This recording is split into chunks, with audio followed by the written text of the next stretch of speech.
guys, welcome and welcome back to the podcast. I've been meaning to watch that. I'm your host, Monica. We're back again. New week, new topic, new guest like we do every single week. And this week, we have a returning guest with us today.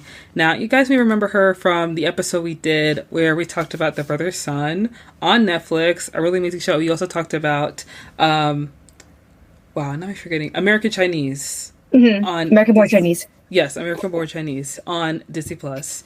Two really great shows, very, very awesome. She is a movie and TV critic. You probably follow her on TikTok or Instagram or YouTube. She is known for giving very thorough, in-depth analysis on new TV shows, new releases, and she always keeps us up to date with her thoughts, her ideas, and I love watching her videos because it feels like you're on a FaceTime call with somebody and they're just kind of like telling you about their favorite character in a show, or like why this episode stands out in The White Lotus, or like why this new movie or this new TV show is something you should watch. So I enjoy her content. I'm sure you guys do as well. So she has returned with us today for another episode. So I'd like you guys to put your hand together, please, and join me in welcoming Marmar. Yay! Thank you for the intro. That was great. Yeah. Happy to be back. I'm happy to have you back. And guys, we're going to be talking about Bad Sisters. It is a dark comedy show on Apple TV. But before we get into Bad Sisters, we're going to get to our first segment of the podcast, which is Media Mania, where we talk about new releases and entertainment news. And, there are a lot of new movies out currently. A lot of good movies out right now.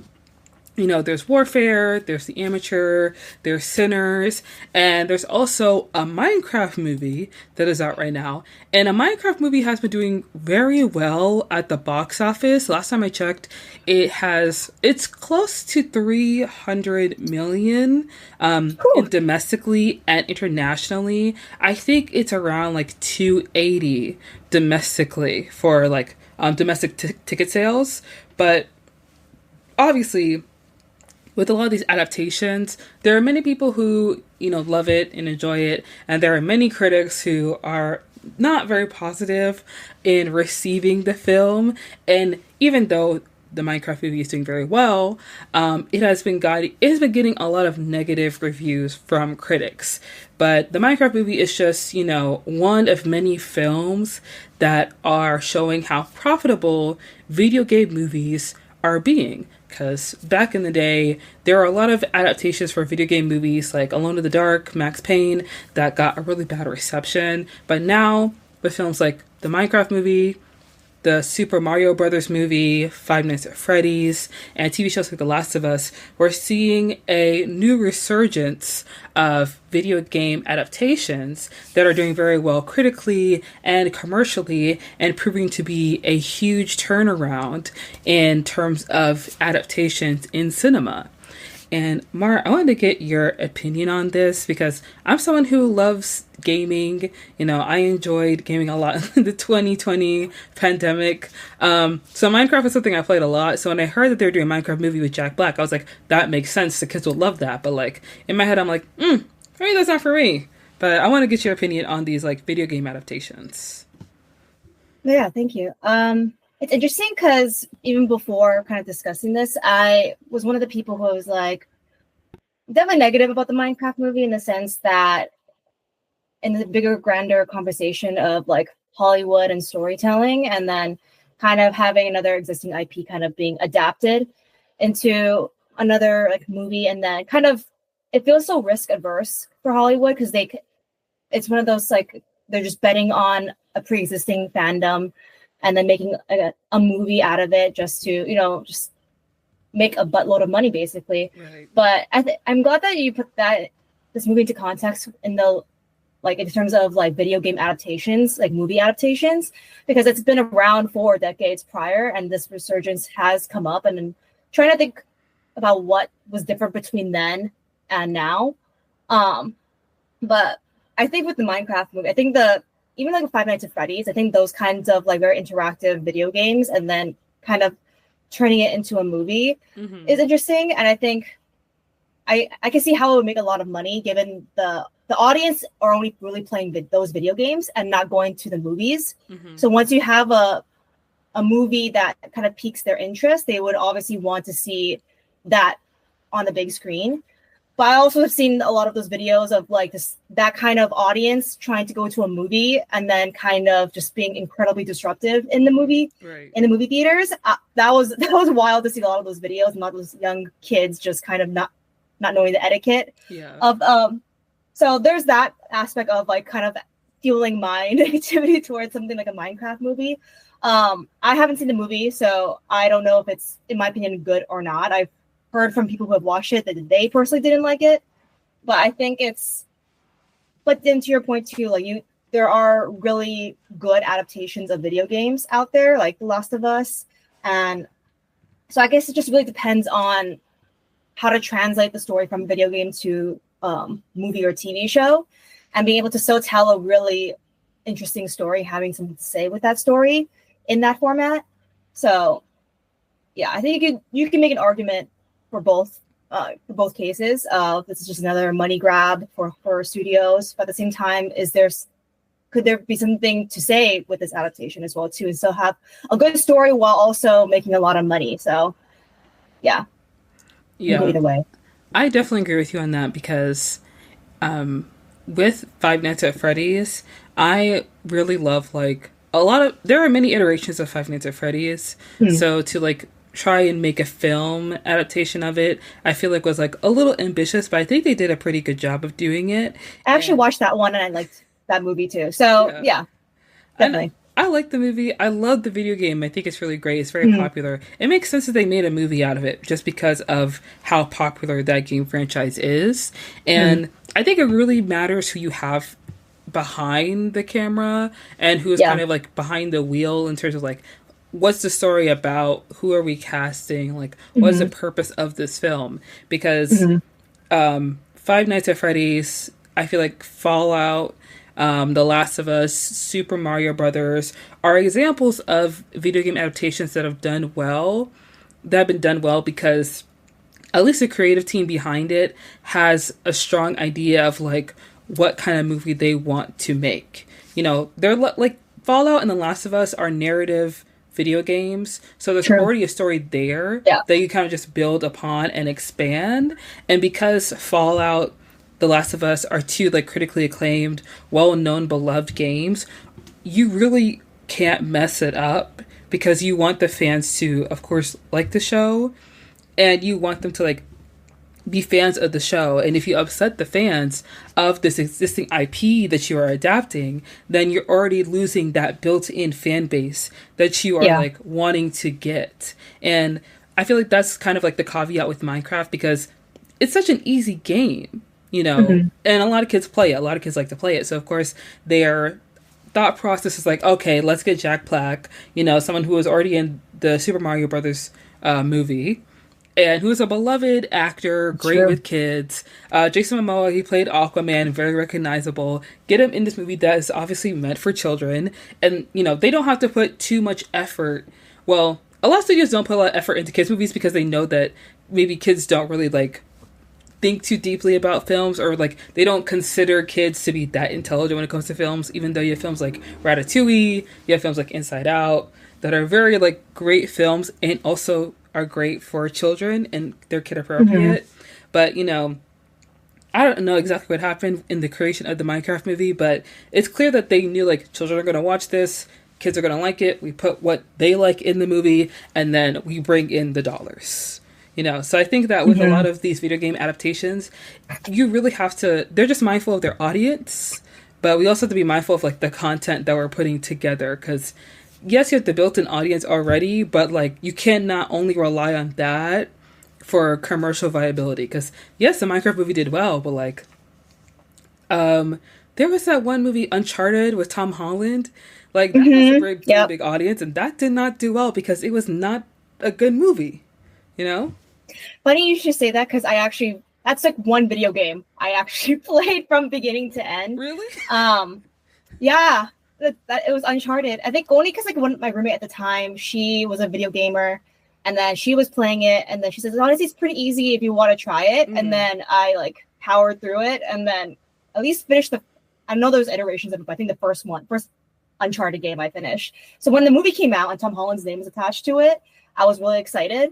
Not so excited about Mark Wahlberg being in it, but that's a whole other thing. But yeah, I think it was a very subpar. It was all right. It wasn't bad, but it wasn't like great either. Mm-hmm. And also, to your point, it's another narrative game as well.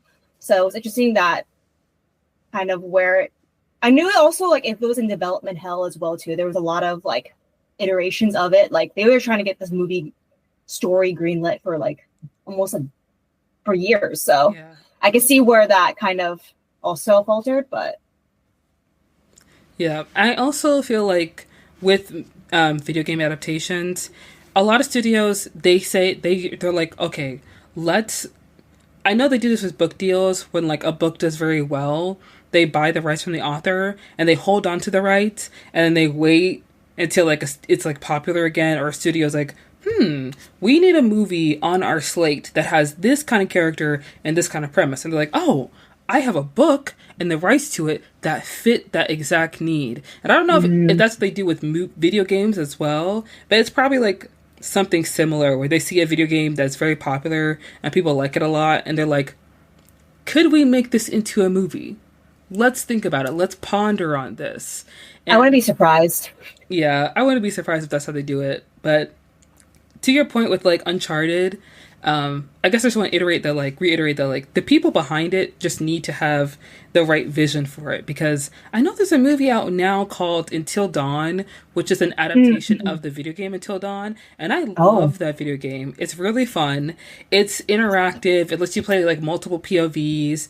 It takes place in like a cabin. I'm pretty sure it is. I think there are different versions of Until Dawn.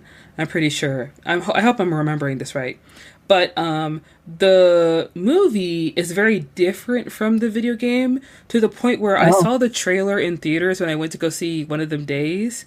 And I initially thought it was a Dead by Daylight film adaptation. And in my head, I was like, wait a minute, they're making a Dead by Daylight movie? I didn't hear anything about this. And then they showed Until Dawn, the title card. And I was like, this is nothing like the video game. This is not giving Until Dawn. This is literally Dead by Daylight.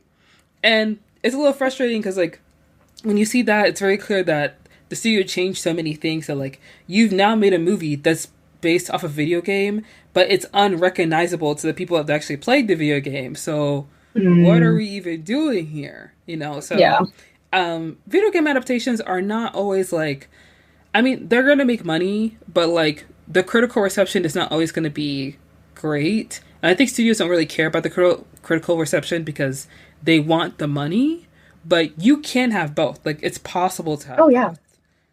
You have a cake to eat it too. Yeah. You just have to care, you know. But, I know we're talking about another Apple TV Plus show, but are you also watching The Studio? That's also on Apple TV Plus? That's on my list to watch. Yeah.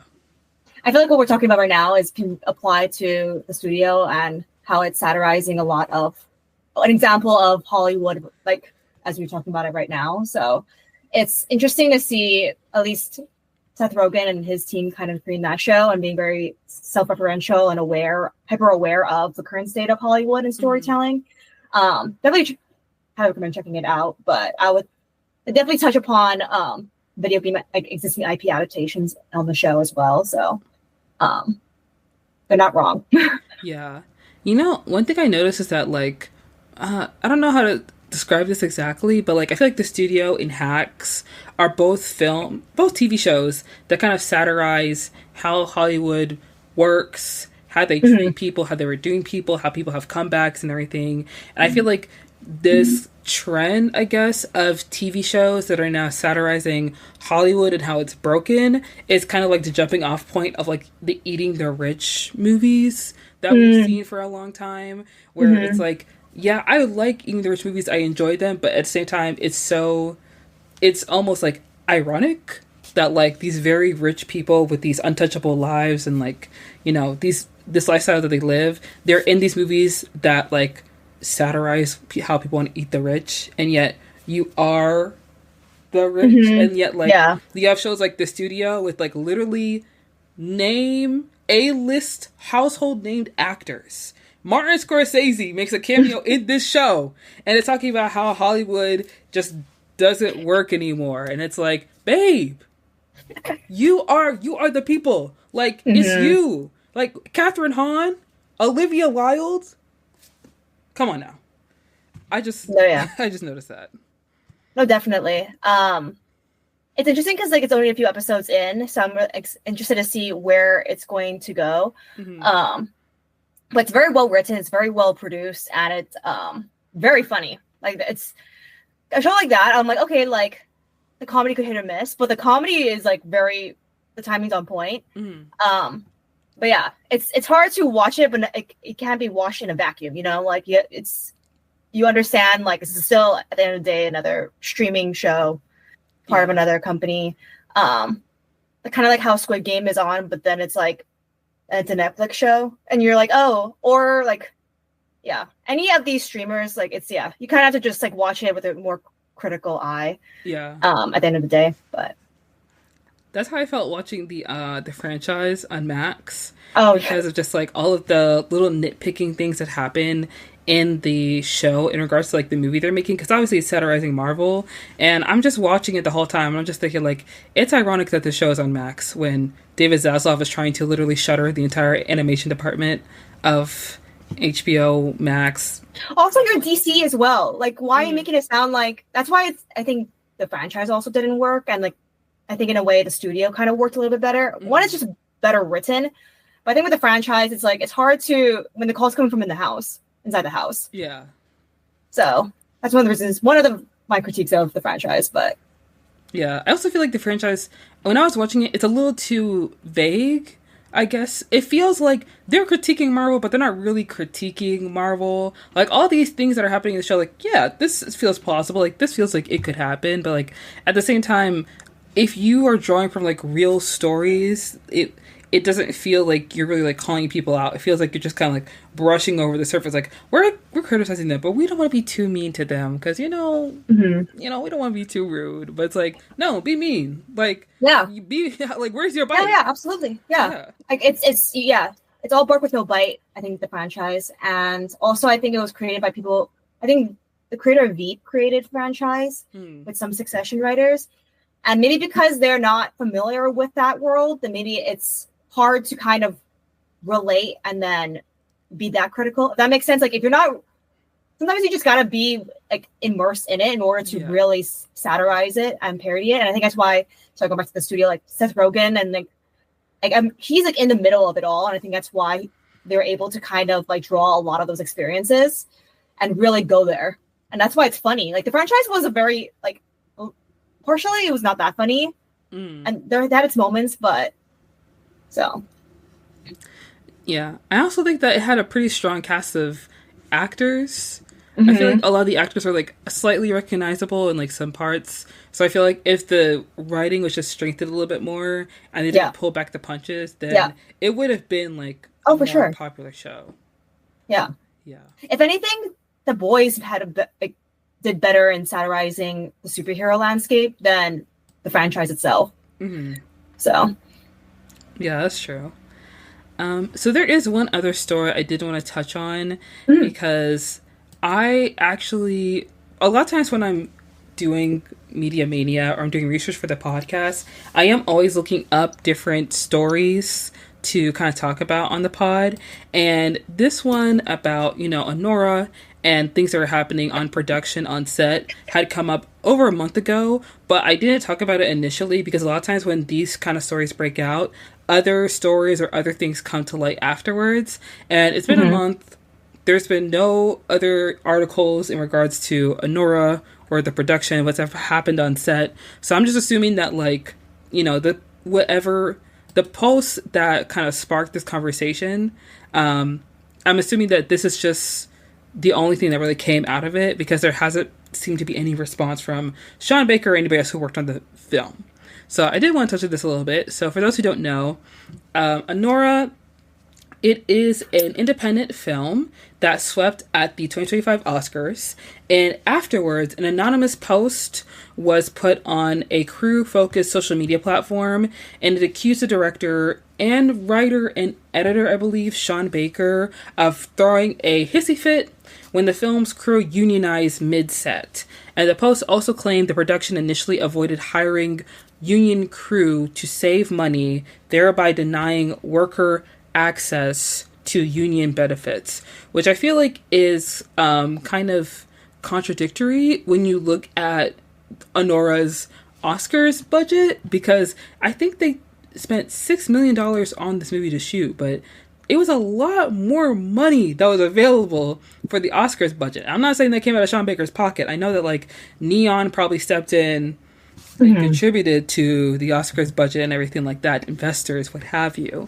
But I was reading over this Hollywood Reporter article, and a lot of things they say in there, you know, are really interesting. The Hollywood Reporter, they also interviewed several crew members who contradicted the anonymous claims. According to them, the production operated like a typical indie set. It started non-union and flipped to union near the end of its New York shoot, and most crew members weren't aware of the flip beforehand and described wages and work conditions as standard or even fair, and some were even surprised, even praised Baker's reaction, recalling him as emotional and supportive during the union transition, not angry.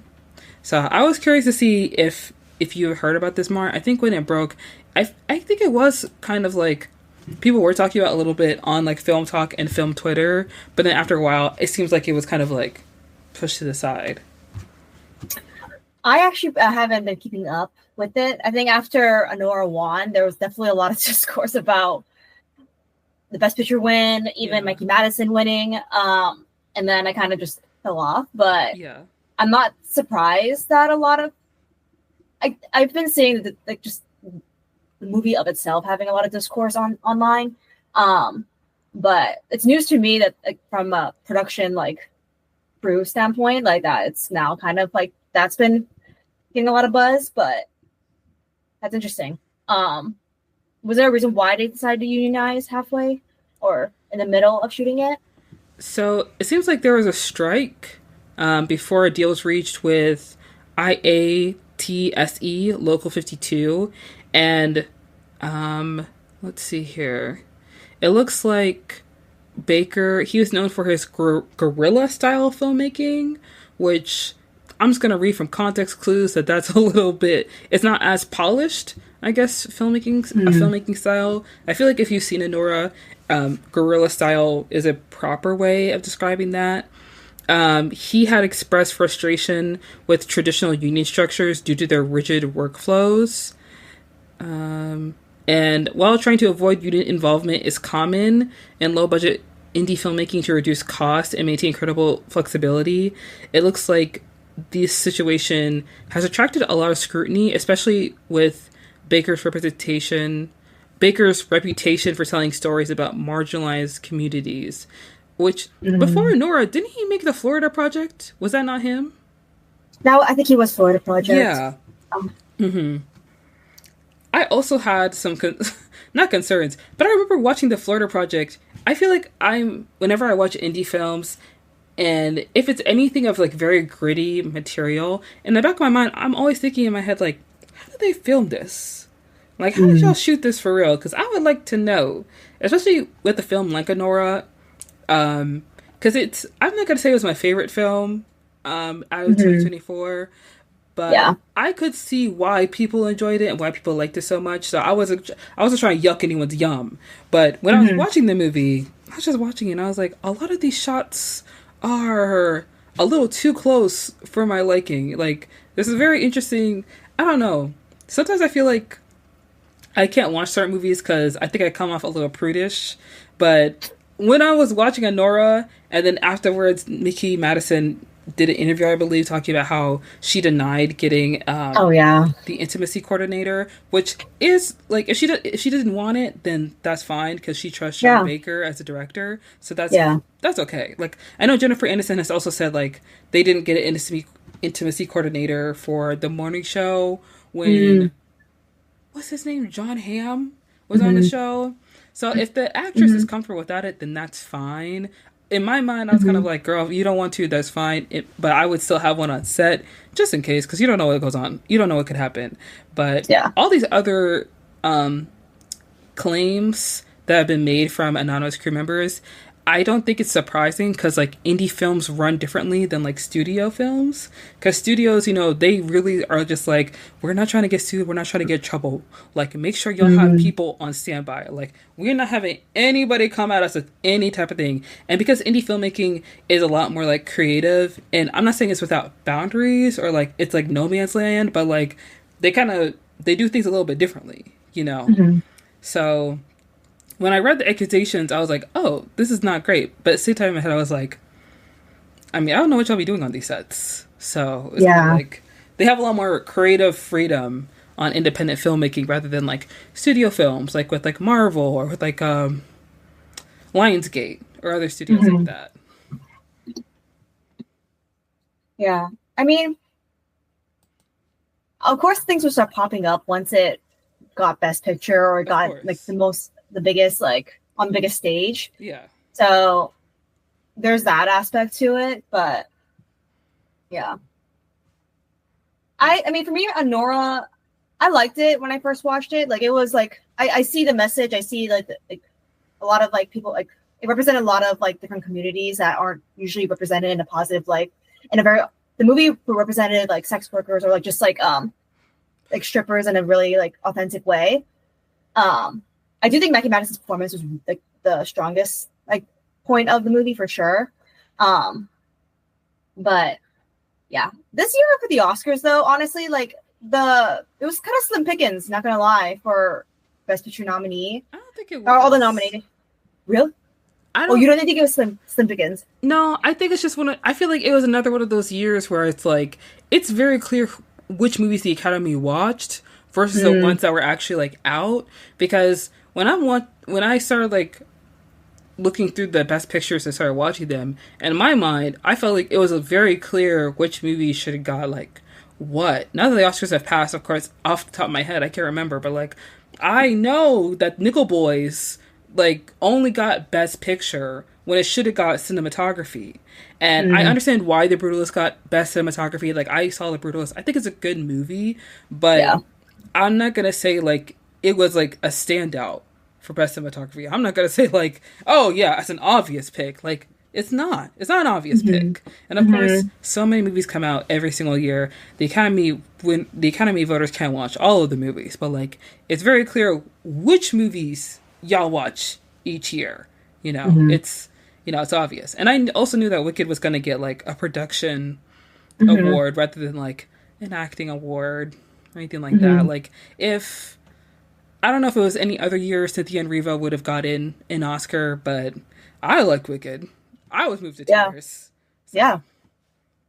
This past year was interesting just with all the controversies. Like it just felt like there was always something coming out about every movie in a negative way. And then there's always people were trying to find an excuse to not vote it Best Picture, basically. And it was just really interesting.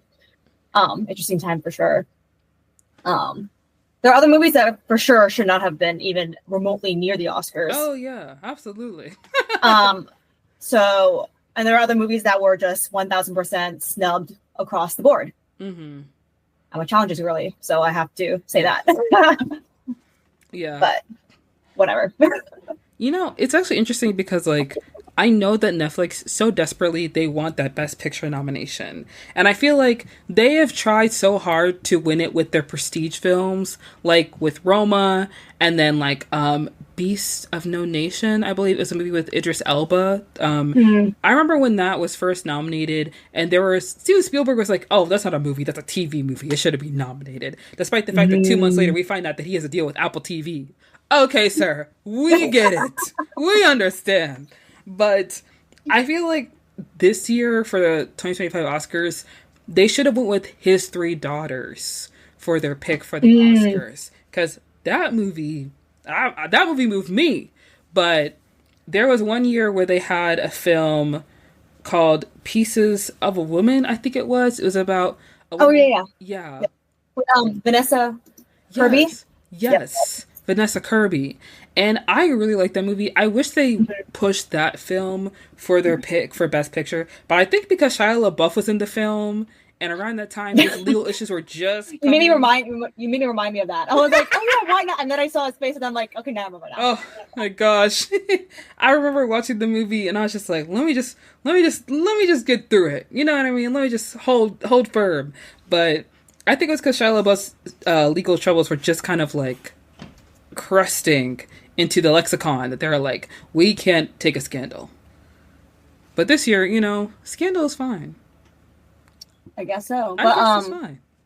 I think ever since Apple TV Plus won a Best Picture for Coda, Netflix was like just punching walls. Like it was, that's why like they were so desperate. It's like out of all your movies, you choose Emilia Perez. I said it. I said the name of the movie that I'm mad at. But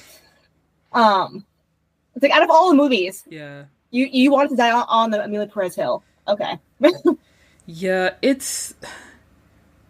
I can't even tell you, like, I can't even explain why. Because I remember when Tangerine was first put on Netflix, and it was like an indie darling. Like, people really liked it. But I don't think that Netflix even, like, really promoted it that much. The only reason why I knew about Tangerine was because I was watching the Independent Spirit Awards. Oh my god, I don't know how to say that. Independent Spirit Awards, and they were talking about Tangerine, and I was like, oh, I've heard nothing about this movie. Let me go watch it. And I watched it, and I loved it. And I was like, why hasn't Netflix pushed this movie at all? But they do what they want, so it's fine. It's all good. But guys, that's going to go ahead and wrap up Media Mania. So we're going to go ahead and dive right in to the main topic of the podcast, which is Bad Sisters. If you guys don't know what Bad Sisters is, oh my gosh, why are you listening? We're going to spoil the whole thing for you. Stop. But if you do know, oh my gosh, come in, join us. Bad Sisters is a hit Apple TV show. It is described as an Irish black comedy thriller television series. And it is developed by Sharon Horgan, who you guys may know from the show. Oh my gosh. No, not me forgetting her show. No. What was it? Is it Pulling? Is it Catastrophe? Yes! Catastrophe. Oh my gosh. I loved Catastrophe on Amazon Prime. I think it also had that actor. He was, the only thing I know him from is Deadpool, which is so crazy. Oh, Rob Delaney. Rob Delaney, yes. God, literally Google it, and I just saw Rob Delaney's name. God, I love that show. It's so funny. But Bad Sisters is a black comedy TV show. It is about the Garvey sisters who are helping their sister Grace mourn over the death of her husband JP. The show opens on his funeral. It's a very sad, very arduous affair. Grace is heartbroken. JP is survived by his wife Grace and his daughter. Not me forgetting the daughter's name. It was a very Blonde. Yeah, Blonard. Yeah. With her Irish accent, I'm really trying to remember. So Grace this morning, she's very sad, and one thing we notice is that the sisters are not that broken up about JP's death. And one thing we also see is that the life insurance holders, or the life insurance company that holds JP's policy, they see that he had a $1 million policy, I believe. So they suspect foul play into JP's death, which leads them to start investigating the cause of his death. And that is a problem for the sisters because they didn't like JP. And they had every reason not to like him. So when I first started watching the show, I was so excited because I love a mystery. I love a murder plot, sisterhood. I love all of that. Marmar, I was curious, what got you interested in watching this show? Because for me, it was Sharon Horgan because I think she's an amazing actress and amazing writer. So I was interested to see what got you into the show at first. I've always heard like really great buzz about Bad Sisters. I know they also, I think, got Emmy nominations for their first season as well too, and Sharon Horgan got like a lead actress as well too. So it's always been on my watch list, and then realizing that season 2 was going to come out, I'm like, okay, like let me start now, so then it aligns with when season 2 starts. And then so I started it, and then to your point, I love I love a good like mystery, and even though you know who dies at the very beginning, kind of like I love that there was two different storylines that kind of were supposed to like converge together, where you get it's basically like before JP and then after JP's death, and then for you, so the mystery just being like how like what happened and how did JP die, basically. Yes. And I think as I started watching it, it was just getting so good in terms of, because as time goes on, you start realizing how repulsive, how horrendous, how evil the JP is, and you're just waiting to see how he dies. Like I'm just like, okay, like is this the attempt that they're going to have to kill him? No, okay, like what's the next attempt? What's the next attempt? So to the point where I'm watching this, and then even my sister and my mom, who I was like staying with at that time of watching it, they were kind of like looking over like my shoulder, being like, "What are you watching it?" And then they started getting hooked on it too, because they were like, "This man is horrible." Like, so I think in a way too, it was. I'm a Korean drama girly as well too. I've watched a few, so a lot of just how ostentatious and how kind of like just evil this man is kind of reminds me a lot of the archetypes that I saw in Korean dramas as well too, where there are some horrendous Korean male characters. So I think that's why my mom personally got invested, and my sister too. But yeah, as time went on, season 1 was just like so good, and I couldn't. Luckily, I was able to binge it. Like I wasn't watching it on a weekly basis, so I didn't have to wait a week to be like, is this the time where he's gonna die? But I absolutely loved it. It was just a really good story. And I love when justice is served in a really good way. You know what I mean? Like it's when you see such a horrible character, and then you know that they're like, at least in this case, like you know that he gets his justice, aka he dies, and so you just want to get to the point where it's like, oh, I know that's coming for you. That's coming for you. So, yeah. I also absolutely despise JP. They wrote him to be a horrible man. He's awful. And the thing is that, like, it's not even... I feel like when we were first introduced to JP, he's just a prick. You know? He's annoying. He's a man. And he gets under your skin. So, of course, you don't really like him. But you can see that he makes Grace happy. And all the sisters are just trying to be nice, because that's Grace's husband. They're all trying to get along. They all have dinners together. You know, it's a happy family, you know, and the Garvey sisters are so close that the only thing they really care about is Grace's happiness. And as long as he isn't impeding on it directly, or he isn't hurting Blonard, then I can't say her. I can't say her name. Blonard, yeah. Blonard. Then as long as he isn't hurting them, then like it's fine.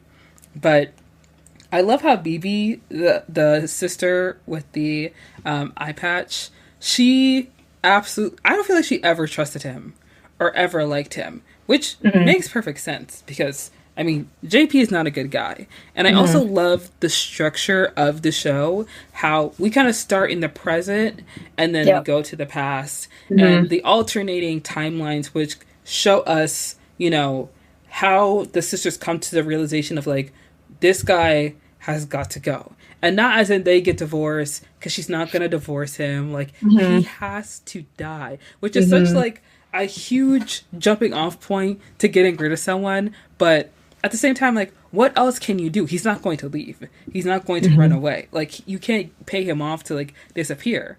So you have to get rid of him permanently. And I absolutely love seeing them like trying to figure out, how do we kill this guy? Like, how do we get rid of him? And all the attempts that go terribly wrong. Like, awfully wrong. I think the worst one was probably, like, not the worst, but the one that stuck with me the most was the paintball incident. Oh, yeah. That was tough. I felt so bad. I was just like... Yeah, it was... I think, like, it's both really good drama and both a really good comedy. The comedy aspect coming from just how much of like taking L's left and right in terms of like just failing at trying to commit murder on JP. I think there was a lot of humor. They found a good balance of the humor in that situation. But then while still, I think, respecting the very heavy subject matter, which was when you start finding out like how bad JP is. in terms of being a husband to Grace, and then just being a terrible person to everyone in her orbit. So, yeah. Yeah. And I love the sisters. Like, their camaraderie, the way that they work together, the way that they're all very different, but also very alike.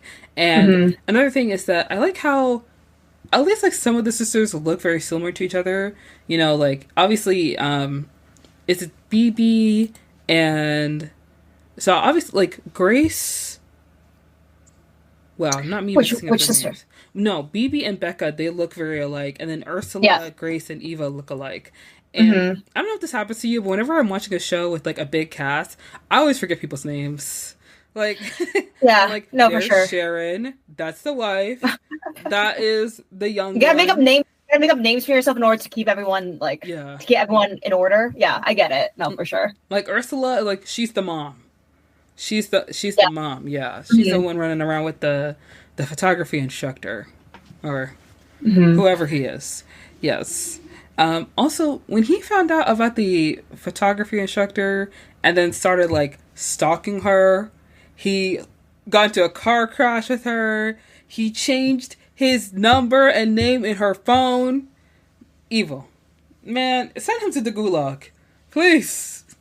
The thing about JP, and I think that one of the reasons why I think I love the show so much is how they wrote JP as a character. Because, and I love that the past storyline did a really fantastic job in giving us the reasons why these women need to kill JP. Yeah. You know, and I think I made a video about this too, where I think with the character JP, like one, he's incredibly insecure with his own just masculinity, his own like just identity, that to a point where he projects all of what he hates about himself onto his wife and his wife's sisters as well too.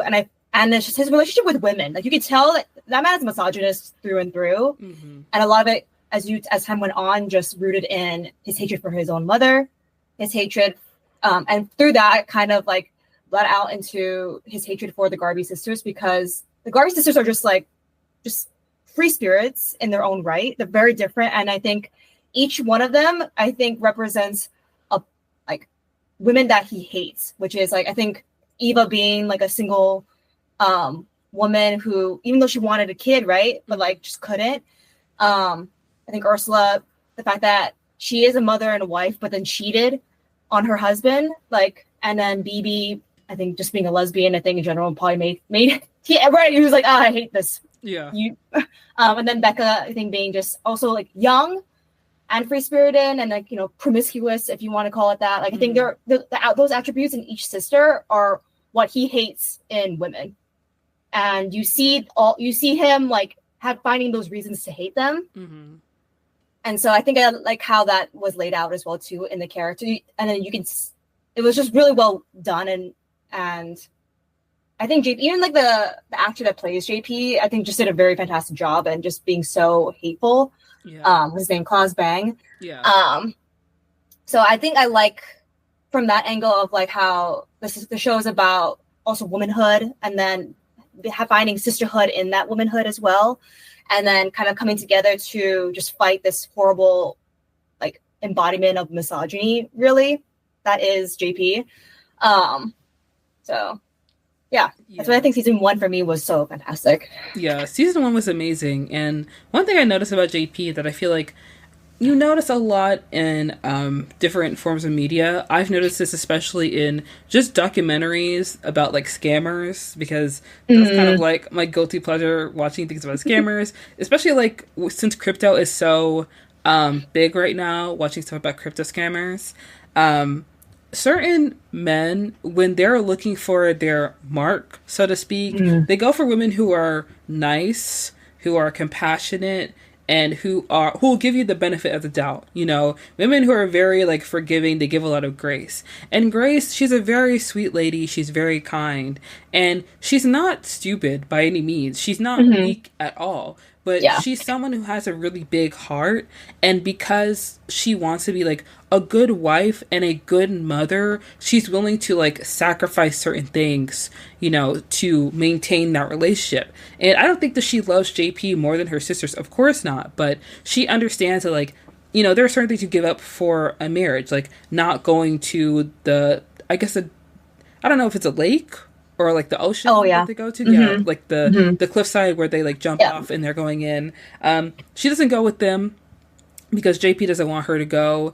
When JP offers to give Becca business advice, Mm. he leads Becca on to believe that he's going to invest in her masseuse business. And instead, he tells Grace, "Oh, no, I never said that. I never told her that," even though clearly Becca was excited because Mm-hmm. she thought that and Grace Yep. thought that. And he easily rescinded that offer, and he pushed Grace to tell Becca so that he wouldn't have to take accountability, but Grace would, because Yeah. of course Becca would be upset at JP because he made her believe that. But if Grace breaks the news, then it's a bit of a softer blow, and Becca will be getting upset at Grace. But if Becca gets upset with Grace, then Grace will create some distance between Becca, and then she will be closer Yep. to JP because he wants to try and get her away from her herd, Yep. away from her Mm-hmm. pack, to Yep. isolate her so that she's more dependent on him and less likely to turn to the sisters.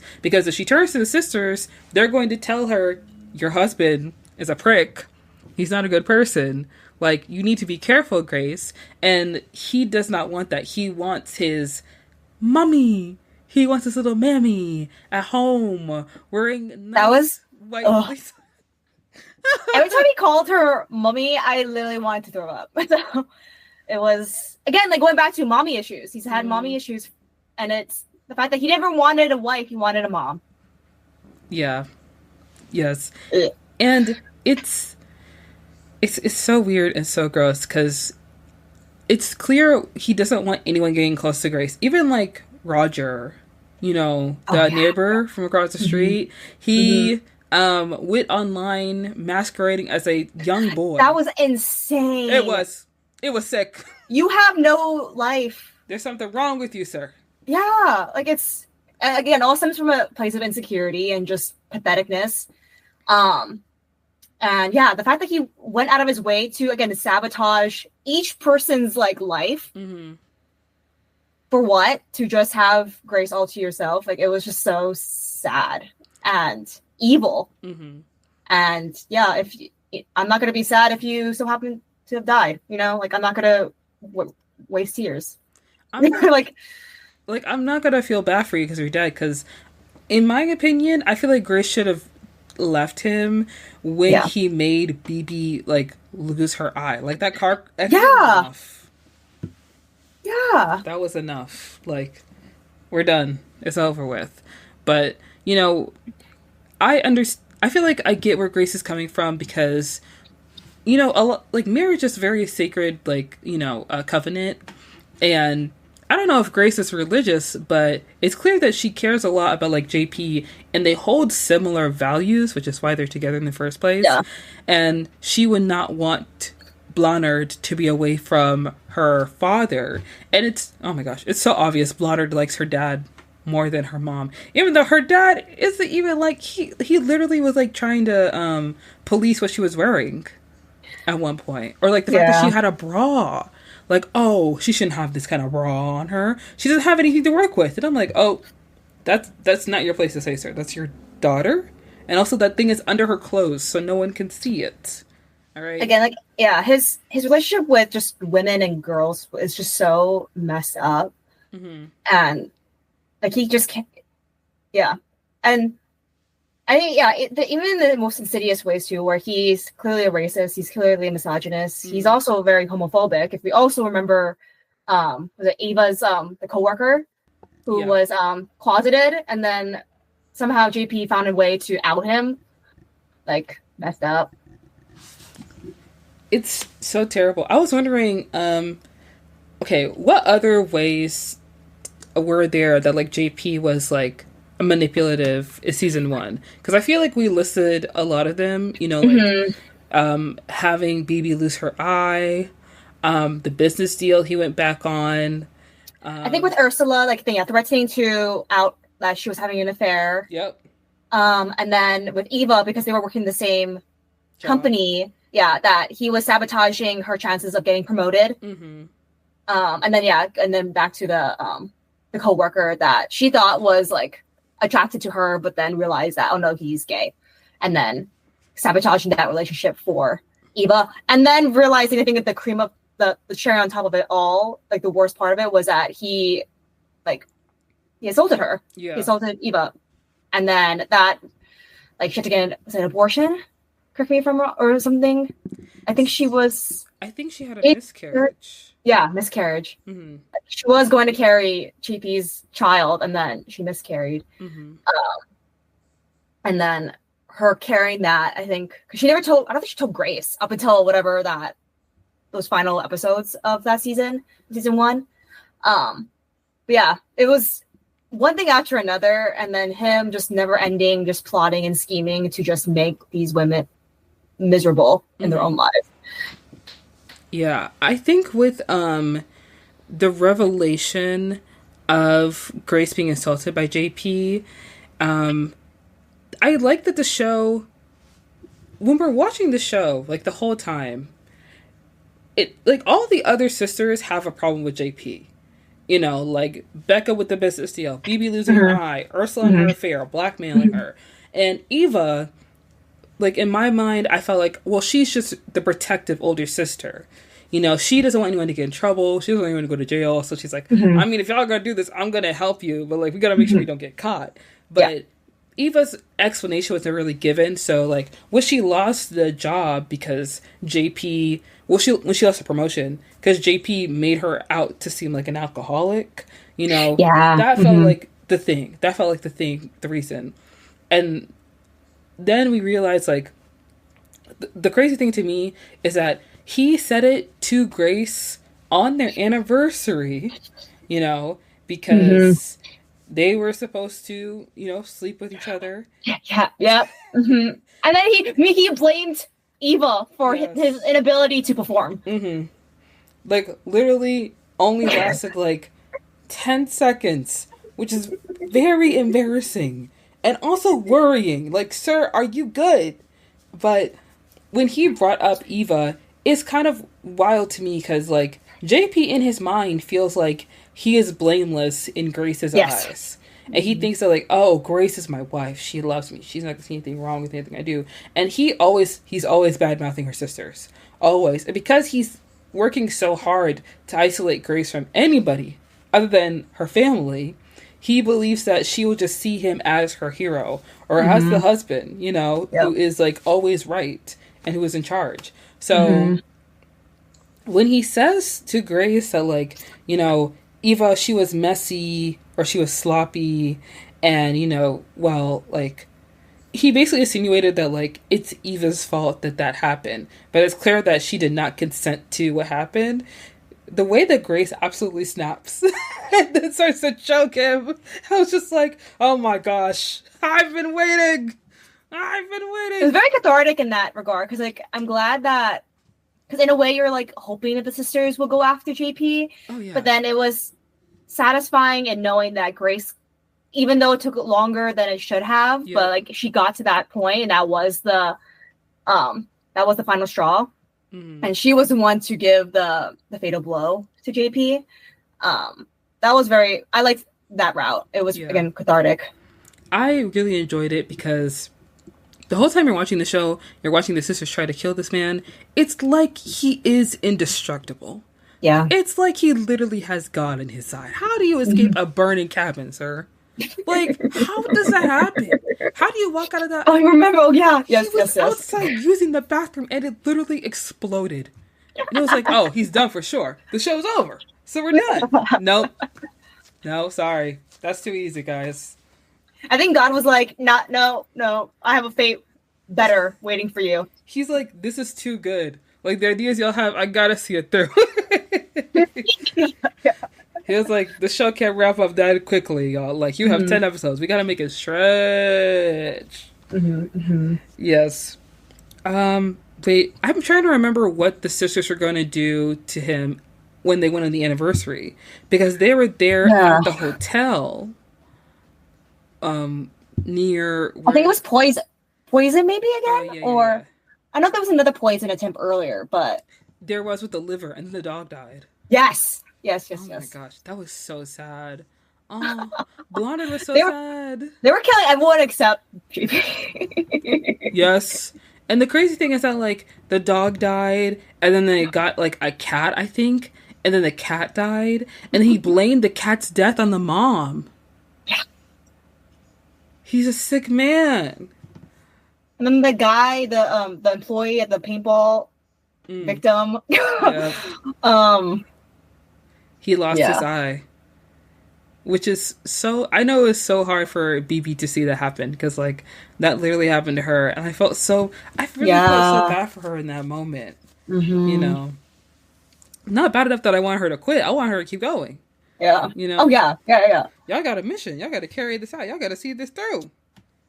Oh yeah, and then sorry, I'm trying to like jog my memory of what's happening. I think JP's parents' bodies. Oh. Okay.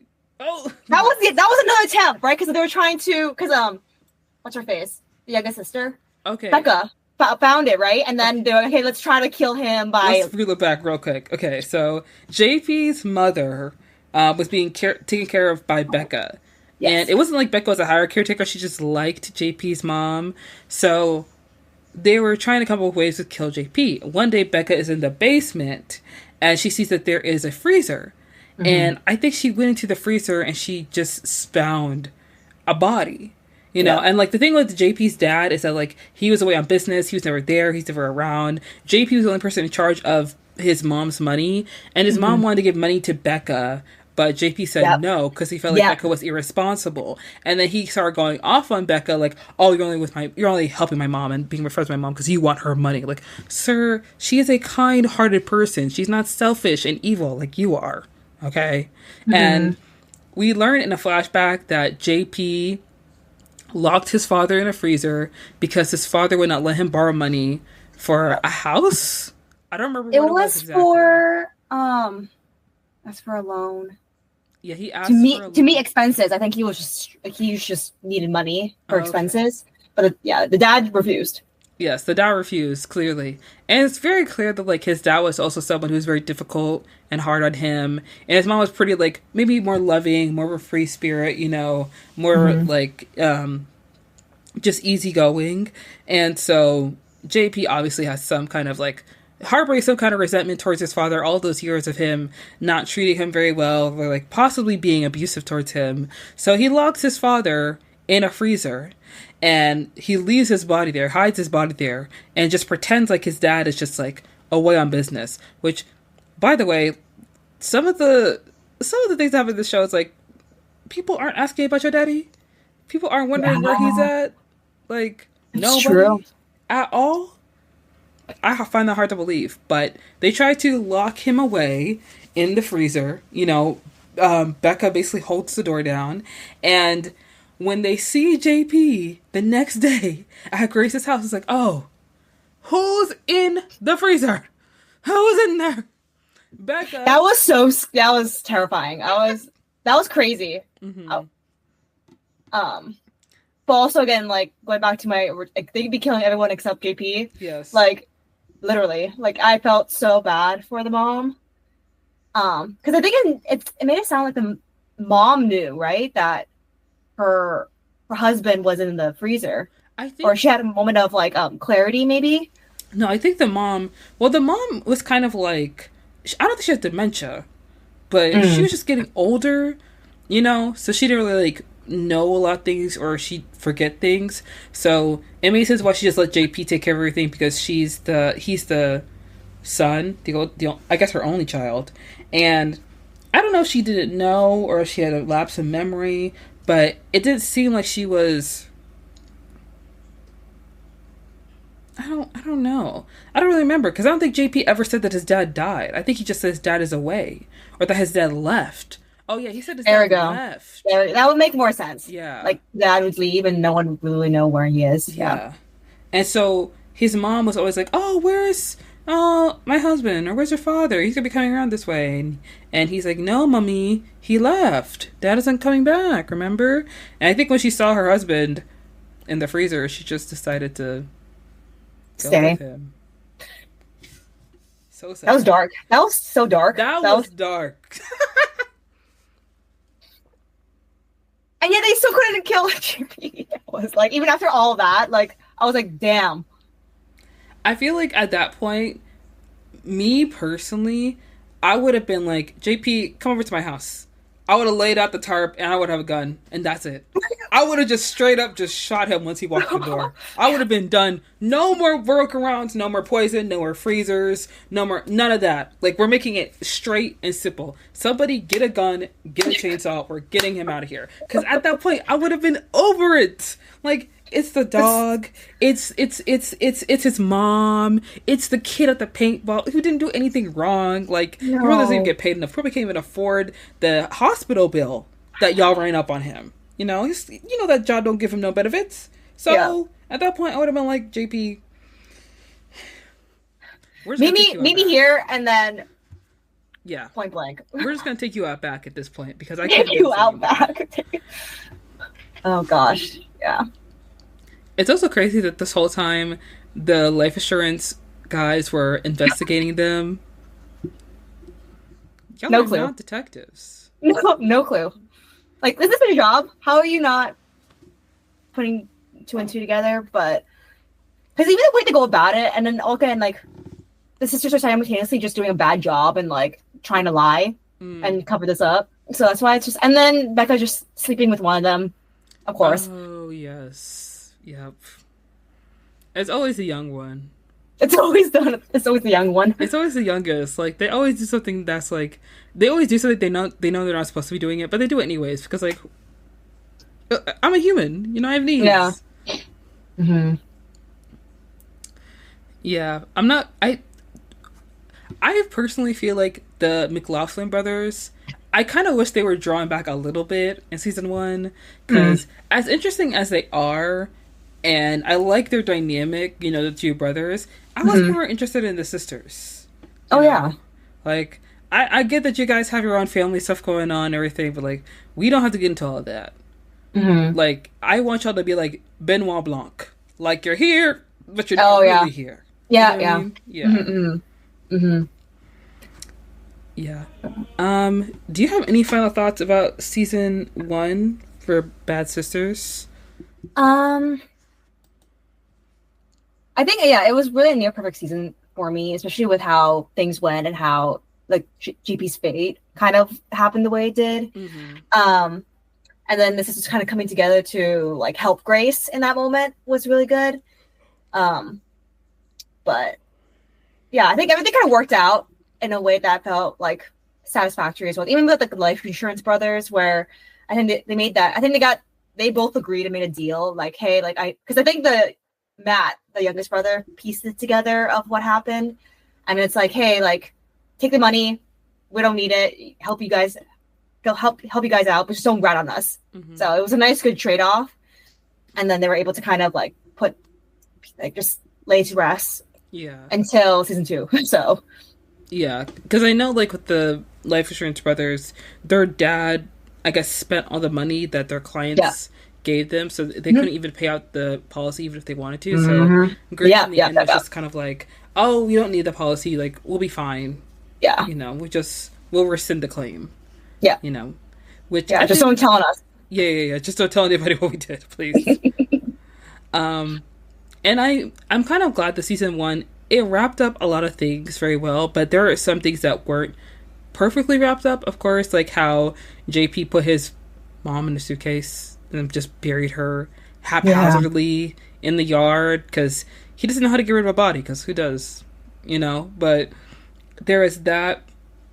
And then when I was rewatching season 1, I, of course, with the knowledge now that, like, Eva had the encounter with JP and how he assaulted her, in my mind now watching it back, I just was sitting there and I was just like, how would I feel if my sister was marrying a man who assaulted me?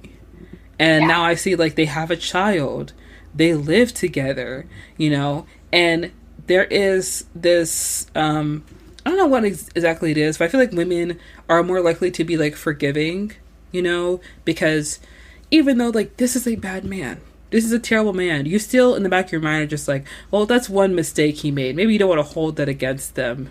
And even when you have all the evidence that he's like so terrible, there is some sense of forgiveness given. But Eva, who maybe gets drunk once or twice on occasion, her boss hears about it and he does not give her the promotion, despite the fact that he probably gets drunk every night with his shareholders, with his bosses, with other male co-workers as well, because that's how they build camaraderie, because that's how they get close. But with a woman, if she has any faults, it is a death sentence. It is like the worst thing ever. Like, you're not a perfect lady, you're not full of grace, you're not demure. Oh my gosh, what? Send her to the gulag. Actually, put her in stocks, okay? Which is just gonna be hanged in the morning. Like, it's absolutely terrible. So the whole time I was watching the show, I just thought about how much she sacrificed for her sisters and for Grace. And I think that really influenced a lot of her decisions in season 2, even though I don't agree with those decisions. But I can understand how we got to where we were, you know? Yeah. Yeah. So moving into season 2, it is 2 years after JP's death, and we're just kind of picking up, seeing where the sisters have seemingly gotten away with their actions. You know, JP's death, although it was very significant, and like it was literally what season 1 was built off of. You know, we are moving past it, and we're now moving into Grace getting married. She is getting married. Yay!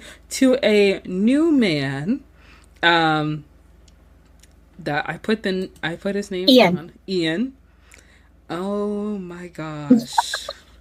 You know, as someone who spent most of her time in like white institutions, like white educational institutions, some of these names I hear: John, Ian, Jeremy. It's like, funny you say that, because I had a conversation with some coworkers earlier too, and how there's a team that we work with that are literally named like Adam, Zach, John, Jack, and I'm like I meant like an Adam, but I meant Zach, or if I meant Zach, but it was actually Adam, and I'm like, these white boy names are just they all blur together at some point. Yeah. Yes. At that point, it's interchangeable. Yeah. You know.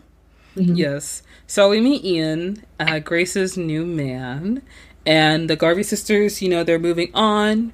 They're on to bigger, better things. Ursula is now separated from her husband, as he has found out about the affair, tragically. Eva, you know, she has a fitness instructor, and I'm not gonna lie, when I first saw that Eva had a fitness instructor, I was like, okay, sure. Yeah, next episode, she's in her bed. That didn't even happen. I was like, oh my gosh, you guys are robbing me. Like, yeah, I was kind of like, oh, and then it never went anywhere after that, and I'm like, oh, like we're not gonna explore this. She has a personal trainer, and that's it. All they do is run in the morning. Oh, guys, come on. And they were roommates, and they were just roommates, strictly roommates, not even in a fun way. Yeah. Whatever. Okay. But we're moving into season 2, and season 2, although everything seems fine, everything's perfectly normal, it is not without the same chaos of season 1. And I do want to get your opinion on season 2, just like for the first thing, Grace dying in a car accident, which me personally, when that happened, I was like, now, the sister that we spent all this time with season 1, the sister who had the terrible husband who has been remarried and happy, has died. And why? Why for what? Are we doing this? For what? Exactly. For what? At first I was like in denial, because with, you know, like the stages of grief, I was like in denial, and I was like, no, they're not gonna do this. Like, she's somewhere else. She got out of the car. And then I'm like, oh, we actually acting like she died. Oh, she did die. Oh, but like, why though? Yeah, like it was one of those where it's like I can't even be like distraught, because I'm like, in my mind I'm like, no, they wouldn't have done that. Like, I had to remove myself from the story to be like, why did we do this, Sharon? Is asking those questions, and so it's like, okay, I guess. But then that obviously was a catalyst for where the story was going, I guess. but I'm just more annoyed in the fact that they kind of just, it felt more very shock value than anything else. You know, like it was like a plot twist. Yeah. And I was like, oh, but like, why her? Mm-hmm. Like after everything she's went through, that's how you're gonna like end her character. Mm-hmm. You didn't have to kill her. No. So. Also, I think that, in my opinion, Bad Sisters should have been a miniseries. Season 1 was good. Season 1 was strong. When I heard that was renewed for season 2, I was just like, oh, this is too much of a good thing. I feel like it could have worked if there was another. I mean, I think it was just more of like another premise, another like scenario that they have to like get themselves out of, you know. Mm-hmm. But as sisters, I wasn't expecting one of the sisters wasn't going to continue on with them, but like I would have been fine with them like just having a conflict and then the shenanigans. But yeah, if it just ended after season 1, I would have been completely fine. Yeah. I think season 1 was so strong, and it did a really good job of like presenting a story, presenting the problem, and you know, going through the story like very well, you know. And now with season 2, you know, we're introducing these new characters like Angelica, who is Roger's sister. We also have the conflict of Roger still being in love with Grace, even though like I think it was more implied that he liked Grace rather than like it was obvious. But like now, like he was like, I don't know, bemoaning his unreciprocated feelings to her at her wedding, which is very inappropriate to do. Yeah. After Grace goes missing, after Grace dies, we find out that Grace dies. Ian has gone missing as well, which of course makes him like suspect number 1, because like, where are you at? Yeah. Where are you going? Also, oh wait, no, Ian went missing first, and then Grace got into a car accident. That's what happened. Yeah, and then we're trying to find Ian, because it's like, where is Ian at? Because your wife just died. Oh, yeah. Also, I think Grace had told Ian that she... Oh, about everything. Yeah. JP, yeah. Which she shouldn't have done. She should have... At least not yet, right after you get married. Yeah, it's like, now I got you locked in. You're locked in now? Oh, by the way, I killed someone. It's specifically my husband. Yeah. Yes, and I feel like Grace, because she is... I don't know how else to say this. I don't think she's used to being bad. Because, like, not in the same way that, like, I'm not saying that BB is, like, a horrible person, but, like, you know, BB was ready to kill JP. She's ready to live with the consequences. She would have killed anyone for her sisters. Like, oh, yeah. And wouldn't have still gotten 8 hours of sleep. You know, like, it's that kind of, like... Is that compartmentalizing? Yeah. Yeah. I feel like Grace is the kind of person who sees a spider in your house and like gets a cup and a piece of paper. Is like, okay, let's get our little friend outside where he belongs. You know, like she. Yeah, no, I'm literally like vacuuming stuff. Yeah. Yes. I'm vacuuming it up. I'm killing it on spot. Yeah. If I have to use my own foot, I will. Like it's non-negotiable. But because Grace, you know, she's married this man that she sees as a very nice man. He is a good man. She wants to be honest with him. She wants him to like, she wants to like clear the air, and she probably is holding a lot of guilt from the fact that JP has died. So she decides to tell him what happened, and of course he's freaked out because like I would be too. Yeah, you know, JP was not a good person, but he doesn't have that context. All he knows is that he's dead. So he leaves, and then Grace gets a bunch of money in a bag, and then she gets in a car, and then she gets in a car crash, and she dies in the car crash, and it's very sad. And I don't know if anyone else felt this, but when Angelica, however you say her name, Angelica, when we are first introduced to her, it's like, okay, so she's next. Yeah. I got your number, Angelica. You're not gonna make it to the end of the season, unfortunately. When she was on the phone with the person and she was getting the money, I was like, that's for Angelica. That's for her. That's for that lady. She doesn't like Grace. She's protective over Roger. unreasonably so. That's your brother. Calm down. Yeah. And, you know, Grace is getting all this money together. And she told her husband that JP died. And I just put two and two together and I was like, so Angelica knows? Wait, because Grace told Roger, right? Or Grace told I don't Roger. know if she told him or if Roger knows. Like, he kind of put it together. Oh, wait, she did tell Roger because she needed help hiding the body. Oh. Yeah. Oh, wait, yeah. Yeah. Okay, yeah. One. Yep. And Roger, being a person who's too nice, you know, and can't hold on to that burden or that guilt, told his sister because he trusts his sister. He knew his sister was going to tell anybody, but his sister now doesn't like Grace because he sees Grace as, you know, this woman who killed her husband. And she was using her brother for her own benefits. Yeah. Yes. So I don't know if anyone else, I don't know if you noticed that, Mar, but I feel like from that episode when I realized like, oh, she's taking money, she's told her husband, like, someone's blackmailing her. And my first thought was like, it's Angelica. Who else is it going to be? No, yeah, absolutely. Like, it's obvious. They get the obvious ones out of the way where it's like, it could be Angelica because, yeah, who else would know? And like, who else would get Grace like to withdraw so much money to go on the run like that?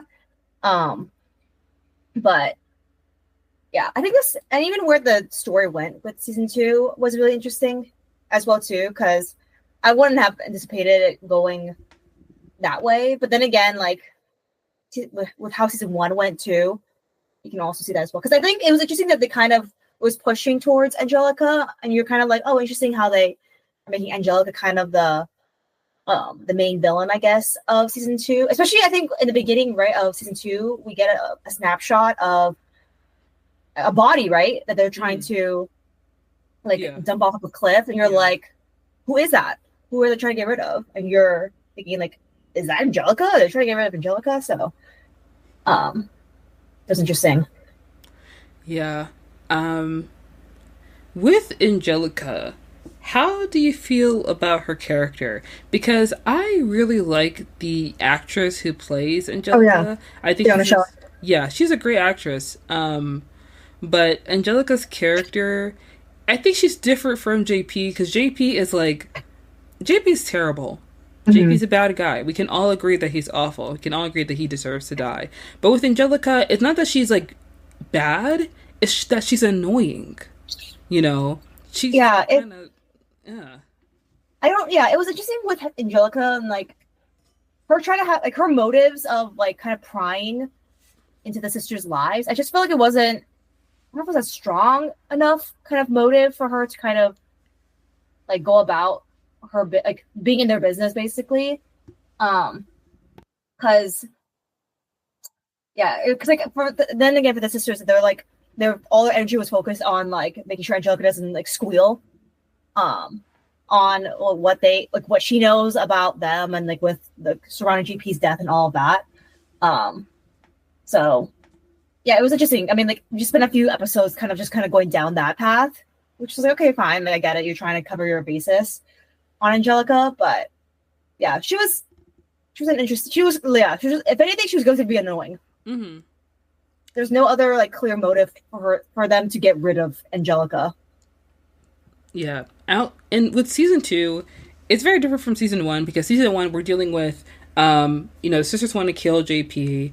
In the past, in the present, it's like, okay, well, how did they kill JP? And it's also the investigation from the Claflin brothers, and then there's like, Becca kind of dating Matt in a way, but there isn't.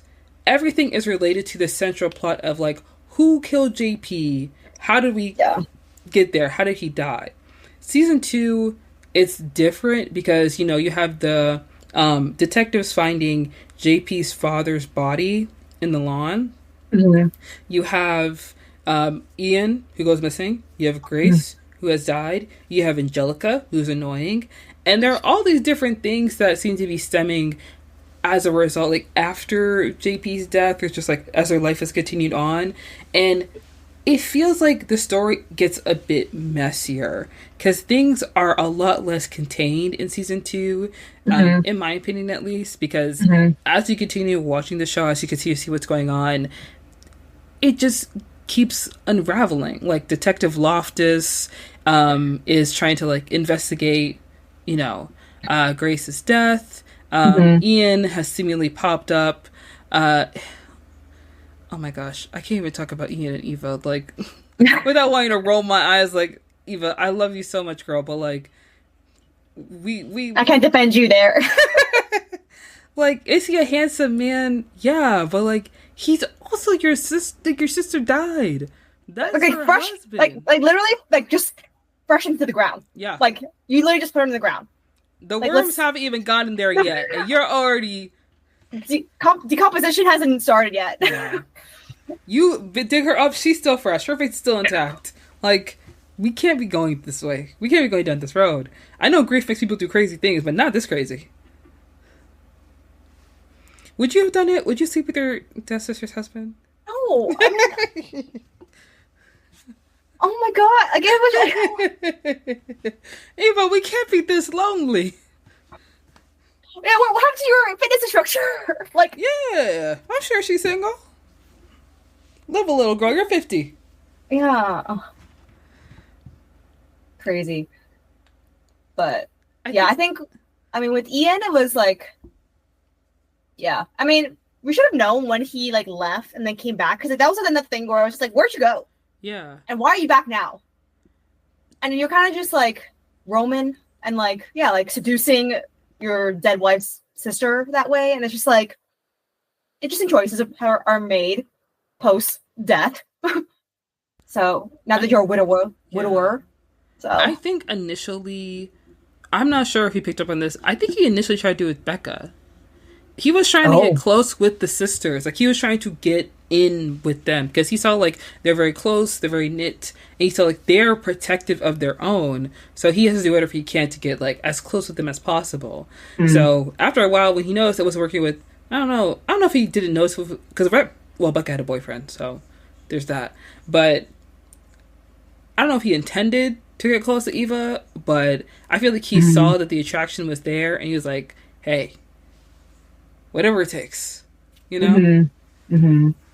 But imagine if I was BB and I saw my sister walking down the street, walking on a bank with my dead sister's husband, and his arm wrapped around me, and my arm wrapped around him. Oh my gosh. I would have raced across the street. I would have been, you would have been able to rip me off that man. Someone had to call the police right then and there. Take me away to jail for the second time. Yeah. It's, messy. Messy. Yeah, it was very messy. And I think that the messiness from season 2, it needed an anchor, I think, for season 2. Because if you're just focused on moving forward from Grace's death and trying to hide the fact that they killed JP, that would have been enough. But then you have Angelica, who is also like a variable that they can't control, who seems like to be doing her own thing. Yeah. And then you have Ian, who's not actually Ian, who's getting involved with things as well. And so everything that's going on in season 2, like, you're trying to contain all these threads and keep everything together, but they begin losing the thread very quickly in the show. Mm-hmm. Yeah, and they all have their own individual like issues that they're dealing with as well. Because like, I think BB is trying to have another kid, and then Becca is pregnant. There was that happened, and then was it Ursula? Oh, it was Hills. Oh, there we go. I was like, I knew Ursula was doing. So there was like, to your point, I think there was just so many things going on, and all these fires that they have to put out that kind of you just don't know where to look. And then you have like the detective storyline, which, to be honest, was not that invested in. Like, I couldn't really care about. Yeah, too many characters are getting too much screen time on here. Like, it's not about y'all. It's with the Garvey sisters. Yeah. Mm-hmm. I did like the younger detective. I thought that she was very interesting. I thought she was adorable. With the younger detective and the older detective not really getting along, I wasn't really a fan of that dynamic because, to be honest, like, I feel like he was trying to be like the good dad and everything, but at the same time, like, you're being mean to this young detective. Like, you're either a good dad or you're a prick. Like, you can't be both. I mean, you can be both, if, like, you're human, but like at the same time, like, I don't feel like it was well balanced, especially when it came to issues with his kid and his marriage. It's like it feels like you care a little too late, and we don't care at all. At all. That's the thing about investigators and shows. Unless the show centered around the investigator's life, we don't need to know anything about it. Except, like, maybe the bare minimum. You have a drinking problem and you're getting divorced. That's it.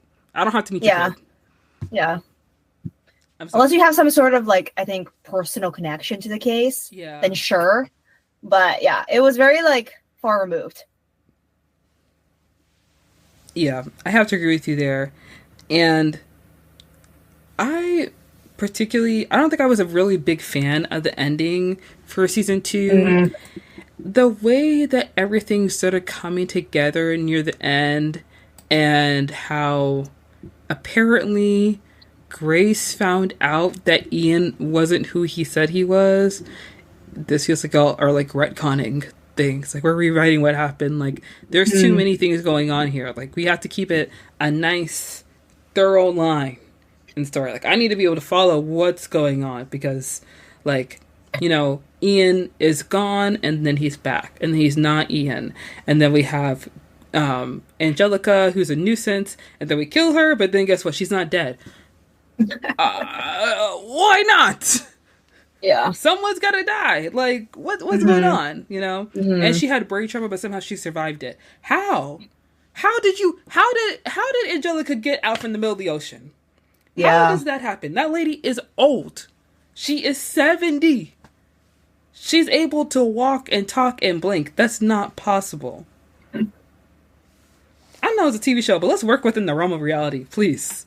For one moment.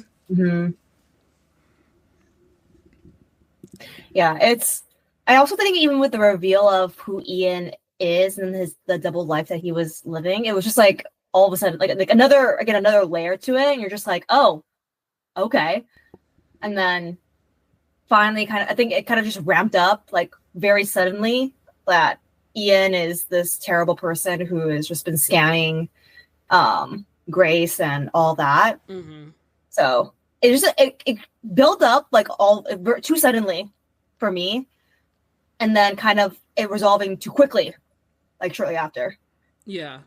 So I would agree the ending was not as satisfactory as I wanted it to be, especially in how the detectives kind of just wrapped it up so nicely in a bow and been like, okay, he'll never talk about it again. And it's like, really? Yeah. Really? So. Oh my gosh. I do have to say I feel like season 2 was messy, especially with how certain things are handled. Like with Detective Loftus and Detective Houlihan trying to figure out, JP's death, and then like Eva trying so hard to make sure her sisters weren't arrested or anything.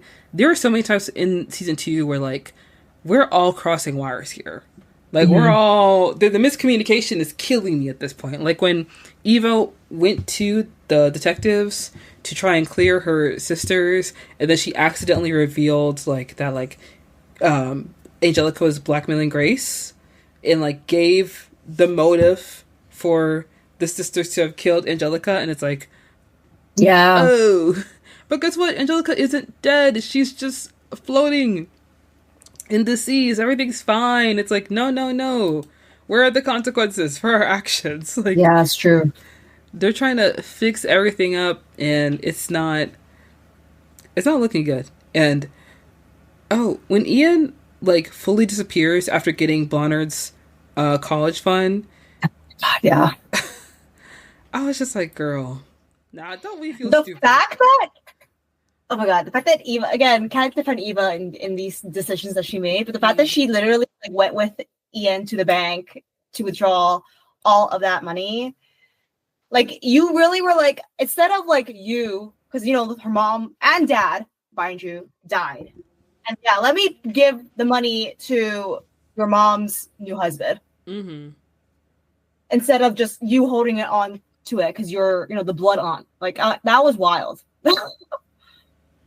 And his name isn't even Ian. It's Cormac. Cormac. What kind of name is Cormac? Cormac? Sounds like a fucking machinery part. It sounds like a random town you would find in like Ireland or Norway. It's probably an Irish name, so I should have apologized for that. But like, yeah, it's a very particular.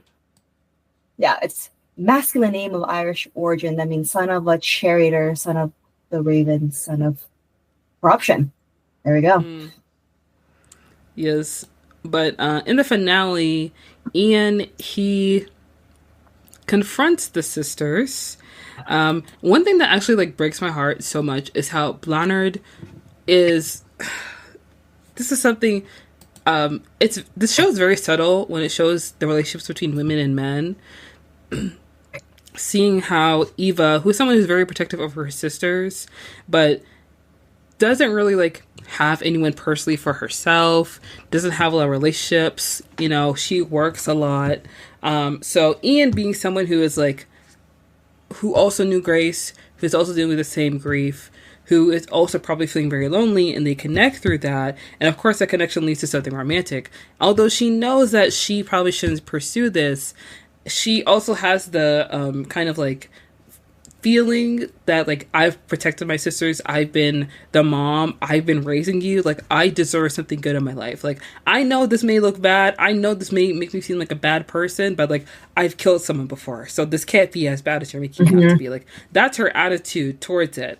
And then you have Blonard, who has lost her dad, who has lost her mom, and she's very young, but it's clear that she has somewhat of a tenuous relationship now with her aunts, because when she had both her parents, she was very close to her Aunt Eva, because Aunt Eva was cool and her mom wasn't cool. And she liked her dad more than her mom, because her mom was always around, helicopter parent, and her dad is just kind of like, the guy who swoops in and like makes her feel happy and nice. And although he was like a prick sometimes, she was still like, oh, he's just a dad, he's just trying to protect me. Yeah. And then her dad dies and her mom remarries. She's upset at her mom and blames her mom like for remarrying, because like her dad said, why are you getting married again like so soon, like this seems so quickly, because I don't think she knew Ian that long before they got married. So it was a pretty quick marriage. And then her mother dies, so now she's relying on Ian because he's the man of the house, he's in charge. And now she has a tenuous relationship with Eva, who is trying to step in and help her, but she's looking at her like, you're trying to be my mom, you're trying to play my mom, I don't want you to play my mom. My mom is dead. Like, I don't have a mom. And Ian is like her dad, her dad technically now. Yeah. So it's very interesting to see the relationships that these different characters have with like men and women in the show, and to see like how Eva, very speculative of, I don't think she was very speculative of Ian at first, but like after a while it's kind of like, where were you, bro? Like, we were struggling. We just buried our sister. And you just showed up for the funeral? How'd you know the funeral was today? How'd you know where the funeral was? Where have you been? We even tried to call you. You were nowhere. And he's just like, oh, I was with a friend. What friend? Grace didn't mention you had any friends, bruh. Like, oh, someone from the support group. What support group? No, but I'm glad you brought up Blonde in all of this, because yeah, it was kind of heartbreaking to see Blonde kind of like siding with Ian a lot of the time. But with that context as well too, it's like, yeah, like I think she's trying to still maintain this mother father dynamic with what she still has left. And so yeah, like she like has always seen Eva as Aunt Eva, and so for her to kind of like switch that up on her in her brain, like that she's now almost a guardian for her, to the point of like being a mother. Like she can't, like it's hard, it's sad, but yeah, it was, I can see where Blonde was coming from in that regard. But yeah, but at the same time, you're just like, with everything that you're seeing, you're like, oh, Blonde, like your aunts obviously have your best interest at heart, and not this stepfather. Yeah, not this man. Also with oh gosh, I kind of, okay, with Ian. and JP. With Ian, I wasn't so quick to see him as like the antagonist or as the bad guy. I didn't want to Mhm. believe that he was a bad guy, really, Yeah. because, you know, he seems super nice, he seems super great. And of course, you're watching a TV show and you kind of know what the premise of the show is. Like, we've already seen season one, we can already assume in season two, someone's going to die, someone's a bad guy. So every new character is a suspect. Mhm. All right, the main characters, they're flawless, they're without fault. They do bad things, but they're not the antagonists. They are the protagonists here. So new people are the antagonists because that's the only reason why they're being introduced into the story. With Ian, I did not see him as the bad guy at first. I just assumed like he's a nice guy. He seems pretty nice. He left because he was, obviously shocked by what Grace said, because who wouldn't be? It's a natural Mhm. reaction. And he returns back into the fold and he becomes very close with the Garvey sisters because they all knew Grace. They're all experiencing the same loss, the same grief. So he's going to be close with them because that is now his family. And it wasn't until he started like getting close to Eva in a certain way where I'm like, I know that people feel grief in different ways, but like, it doesn't feel like you're that torn up that you're gonna start shacking her sister. So now we Yeah. start suspecting things. And it's the whole like nice guy trope where the nice guy can get away with being not that nice because the bare minimum of kindness and politeness seems to, erase any kind of character flaws that men have. Because if men are able to perform at least basic decency to other people around them, especially to women, then you automatically write them off as someone who is not bad, good guy, good man, so sweet. That's why so many people that's why so many men brand themselves as like the wife guy, because if you love your wife, then you're without fault, which is why so many people didn't like John Mulaney after they found out that Mhm. he, separated from his wife and then slept with Olivia Munn and then had problems with drug addiction, even though he tells y'all in every single comedy special he has that he was addicted to he talked about cocaine. Like, that wasn't a joke. He was telling you his life experience. So when he was going back to rehab, it's like, I don't know, why y'all surprised. He talked about this openly. But people are more willing to accept and attach themselves to someone they see as nice, as wholesome, as kind, and they don't want to see them as a person with faults, because then you shatter that image that has been built up of them in that mind. So Ian relying on being the nice guy, the sweet Mhm. guy, wholesome, that way he could marry Grace and get into the family, Mhm. because that was his plan. And she was in the support group, and we don't know how many support groups he was going to. We don't know how many women he was talking Mhm. to, but he saw Mhm. Grace, and he saw her as the mark. And instead of being like JP, who wanted to isolate Grace from the family, instead Ian ingratiated himself into the family and made himself, a part of the crew. Like, he loves his sisters. He's so nice. He gets along with Becca. He gets along with Eva. We're all good here. Everything's hunky dory. Gets so close to the sisters, he ends up dating Eva. Because you know Mhm. what? His motive isn't to isolate Grace like JP did, but his motive is to connect with people because he knows how to turn on the charm and how to be charismatic. And until that does not work for him, he's going to keep on doing it. And when it doesn't work no more, he's going to show you who he really is, And I always find those kind of men so insidious. Because how dare you play on my Yeah. good nature, sir? How Mhm. dare you? No, that was exactly. I agree with everything you said. I think with Ia, it was interesting to compare both JP and Ian, and like how these two men infiltrated the Garvey sister dynamic in a way that was so just negative and just like kind of testing the bounds of their sisterhood and what like the lengths they will go to protect one another. And yeah, I think I will say that one of the strong points of season two was probably the characterization of Ian for sure, and the way they went about it.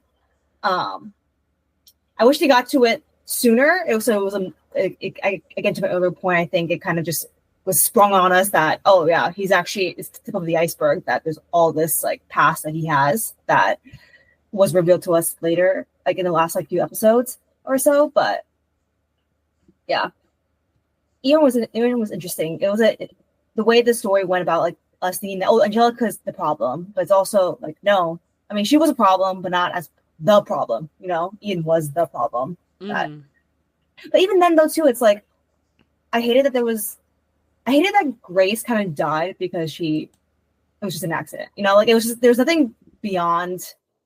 Like obviously, she got herself in a situation where she had to go somewhere, but then it was the fact that she got into an accident. And that's how an unrelated thing killed her off.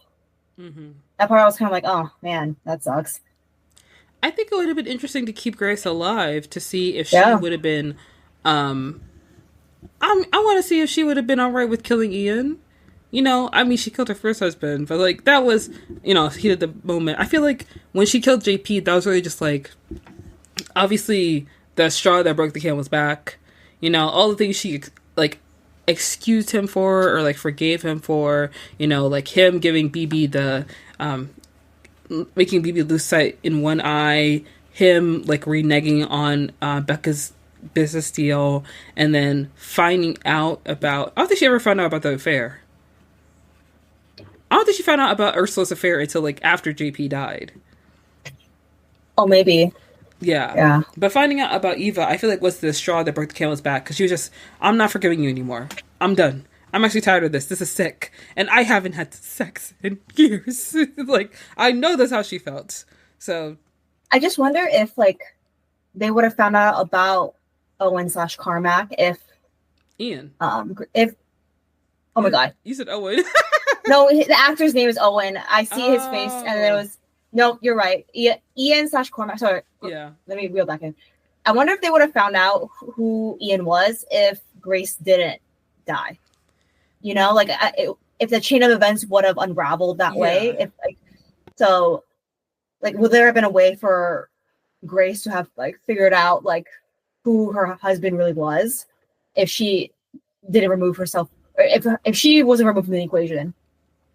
Mm-hmm. We'll never know, but I feel like we would have eventually found out who Ian was, because his whole plot really was that he planned on taking Grace's money and then running off.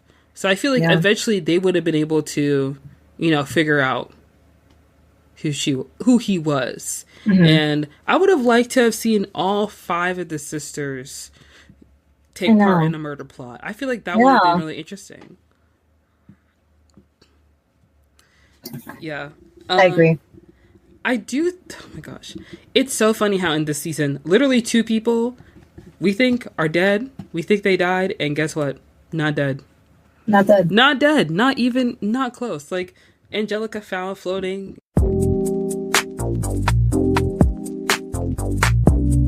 The show, it needs to go back into we need to ground ourselves in the reality for a moment. You know what I mean? Like, with Ian getting hit over the head with the object, I don't remember what it was, and Angelica like hit him over the head, and he crawled out of BB's trunk and started stumbling around. I was like, that's not possible.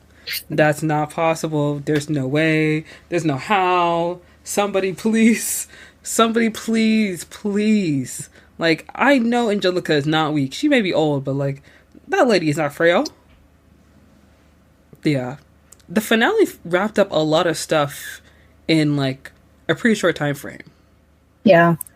We have, we find out who Cormac really is, a disgraced police officer who was accused of, I think, assault. It was.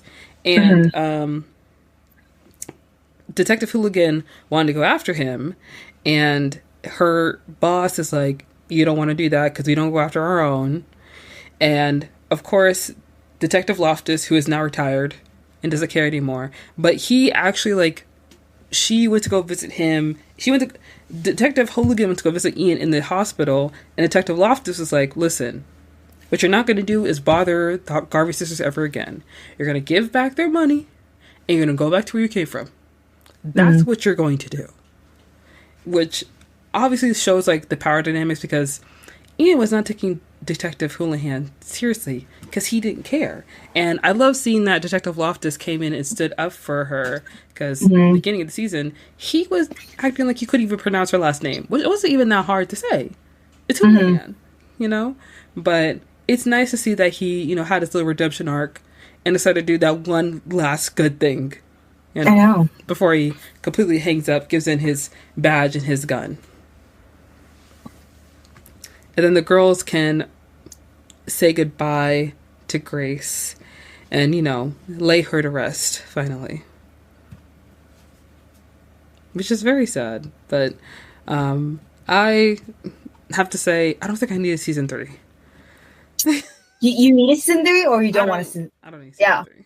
I feel like the ending of season 2 felt very complete, or very just kind of like everything kind of resolved. It felt like they accepted like the future or whatever is to hold for them. So I do hope that there isn't a season 3. Watching us like literally the next day, it's like season 3 of Bad Sisters, and then you're like, like what else is there to say? I honestly love Sharon Horgan. I think she's an amazing writer and actress. But I really can't find any other threads that were left, unmoored in season 2. Yeah, because what else are you gonna do? Like, is another sister gonna die? I hope not. Please no. If another sister dies, it's gonna be Becca. It's gonna. That's really sad to say, but like, it's gonna. I can't be doing. Like, I don't know if you're watching Yellow Jackets or watched the latest season of Yellow Jackets. I haven't seen the latest season yet, but I'm going to. Okay, but I don't know. If they do go down like the killing a sister each season, that's ridiculous. Yeah. But so I'd rather just end on like as high of a note as we can, and then just let them live their lives without drama. There is a possibility there may be season 3 because Becca is pregnant, so they could be following that. We don't really know if, I don't know, maybe JP has like a secret half brother they don't know about, and he finds out they can just they can dig up something. Yeah, but also like JP's been dead for 2 years as of the time the season 2 ends. So like, if he had any family or any other family, a half brother or something, they should have popped out by now, But that being said, do you have any last thoughts about Bad Sisters? I think it was really I loved the show for its portrayals of sisterhood and womanhood in sisterhood, and being able to go to the end of the earth to protect your family. I loved how complicated and flawed and messy these women were. But it all stemmed from just a place of love for one another. And so I really liked that story, and being able to just see them like do just absolutely ridiculous things. And it's funny at times, but it's also like respectfully dramatic at times. So yeah, it was good. I also love the scenery, like just Ireland, like just like there's such beautiful landscape shots. Like yeah, absolutely. Just watching a few like Irish TV shows and like movies, just like slowly makes me want to go to Ireland at some point in my life. So yeah, I think Bad Sisters aided in that. Hopefully, the motivation to go to Ireland one day. So we'll see. Yeah, I have to say, like, Bad Sisters is one of the best shows I've seen. I think I was late to it, possibly, same. But I always enjoy seeing anything Sharon Horgan makes. And one thing that I enjoy is watching a show that handles really, like, deep and also complex issues, things like abuse, and doing it in a way where it's subtle. It blends pretty well with the comedy. The comedy is dark, but it's not dark in a way where like they make fun of abuse or they make jokes at the expense of victims. But the dark material of the show lends to the comedy, and it also doesn't shy away from how serious the impact of abuse can be. And it also does a really good job of showing how like different men and women interact with each other. Like Angelica, yeah, she's annoying, and at some point in season 2, like she was really like the only obstacle they were dealing with. But near the end of season 2, she's not really an obstacle. And we understand like her protectiveness for Roger is very similar to the sisters' protectiveness over Grace and over each other. And seeing how, even though Ian is a nice guy, he is still a lot like JP, where he is, you know, looking for women who are vulnerable in certain ways in order to get what they want. JP wanted a replacement for his mother. He wanted a wife and a daughter. He wanted that picturesque life. And Ian needed to get some money. And he thought he could get through Grace. Grace unfortunately died. And so he went to Eva. And then he went about it that way. So even though they are different men, different personalities, their motives were still the same. And they had this very similar mindset. Because, you know, the Ian we met at beginning of season 2 and the Ian we knew at end of season 2 seem to be different people, but they're not. They're the same people. Because he literally was like, who's going to believe you? Me, a man, or 4 hysterical women? It's like, who said we're hysterical? You know, but it's that implication that's there. So I really did enjoy the show, and it was so great to rewatch it.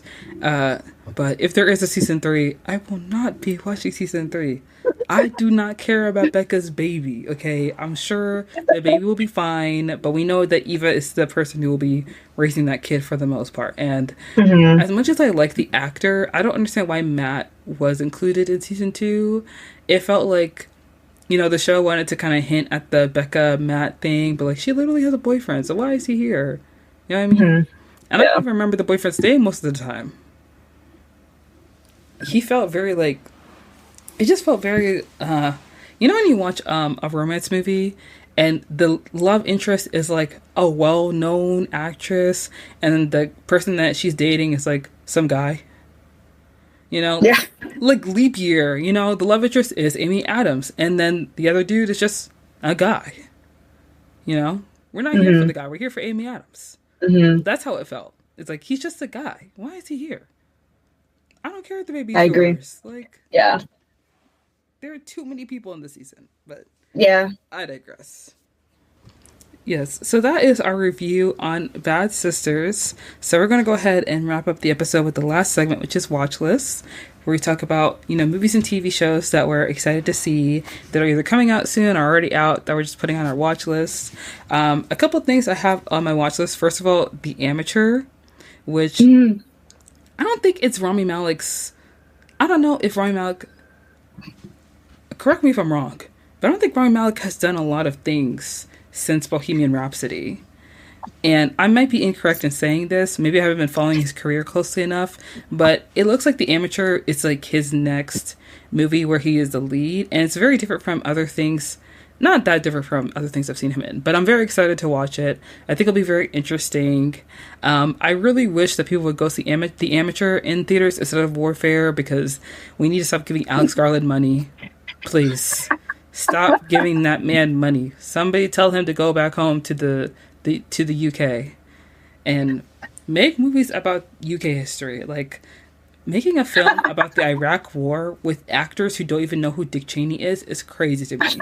But I digress. I'm excited to see The Amateur. Also excited to see Sinners. That looks like a very interesting movie. Also The Wedding Banquet. That's going to be a lot of fun to watch.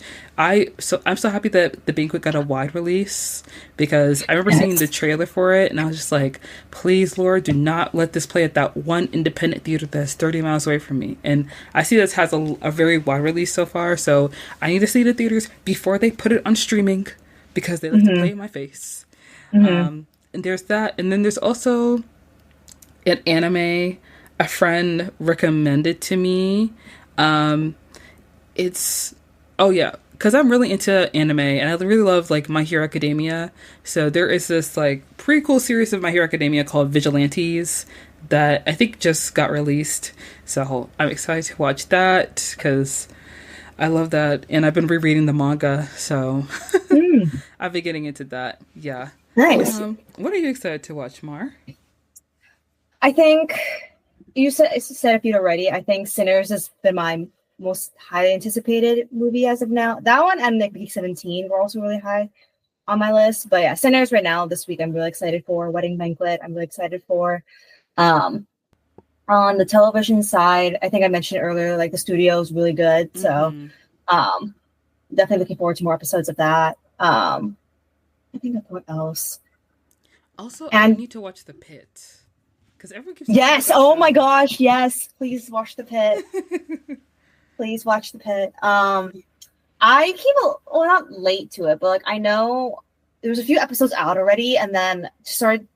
I think word of mouth really helped with The Pit Mm-hmm. because I think people were saying that like each episode, like week after week, they kept increasing their viewership because people have been saying you need to watch The Pit. So it was very like lightning in a bottle with that show in terms of like how it organically grew each week. Mm-hmm.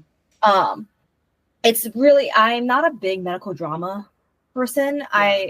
And so the fact that people were like when I first saw like posters of The Pit, I was like, okay, another medical drama, whatever. But then people were like, no, it's really good. You should like check it out. It's very Yeah. realistic. Like the drama just within the nature of just like emergency like trauma like medicine and all that like is naturally going to have high stakes.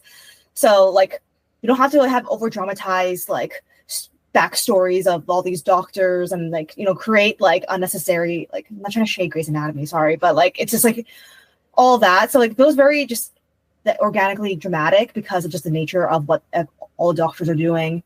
And even then all doctors have you see all like their backstories and it's all just really just informs the way they practice medicine. Mm-hmm.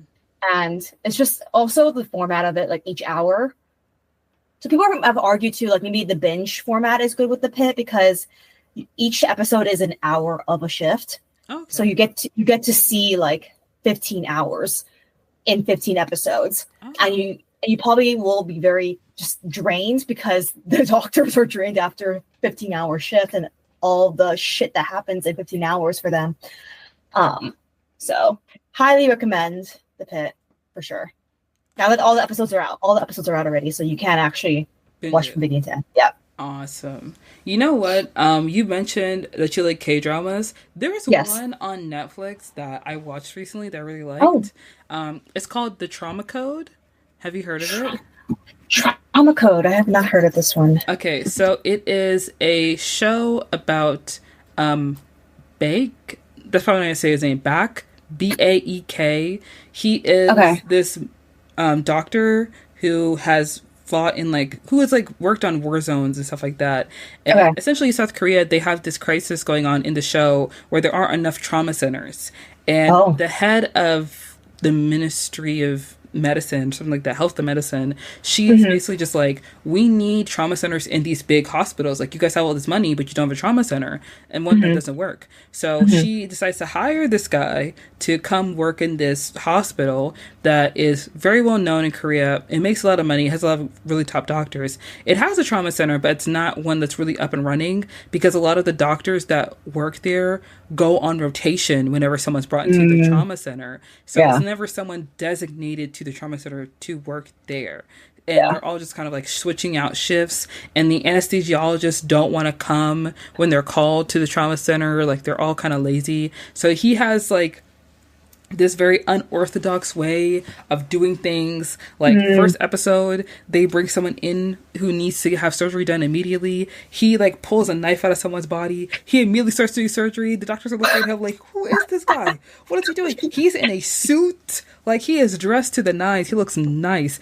And then they're like, who are you? When he finishes the surgery, he's like, I'm the head of the trauma. I'm the head of the trauma department. I'll run this. And then they're all looking at him like, who is this guy? And essentially, the show just follows him like doing things outside of the norm, not doing things the way other people do it. Like, you mm, know, how everything's like very rigorous. They have all these rules. They have these like regulations. And he's like, nah, I do things how I want to do it, but I do things right. So mm, that's how it's going to be done.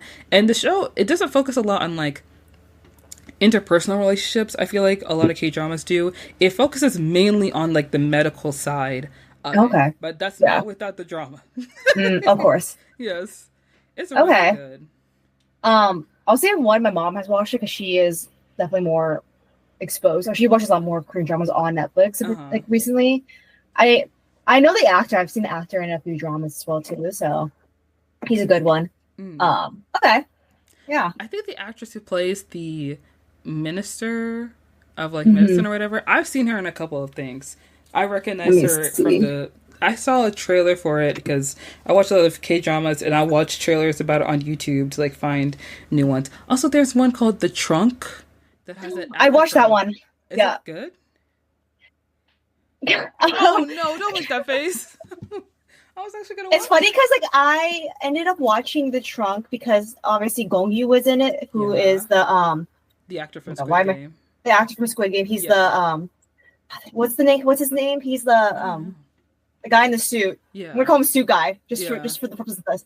Um, and so I was like kind of like oh, I need to watch something else with Gong Yu in it because I know he's been in very famous Korean dramas prior to it, Hmm. and then I saw that he's in this latest drama, The Trunk, and it's a very melodramatic like drama. I think it's like only 6 or 7 episodes. Hmm. I think it was promising, and then it kind of just didn't really go anywhere with a Hmm. lot of it was a really interesting premise, but it just never really went anywhere. And the ending was like, okay, Hmm. it wasn't as satisfactory as it could have been.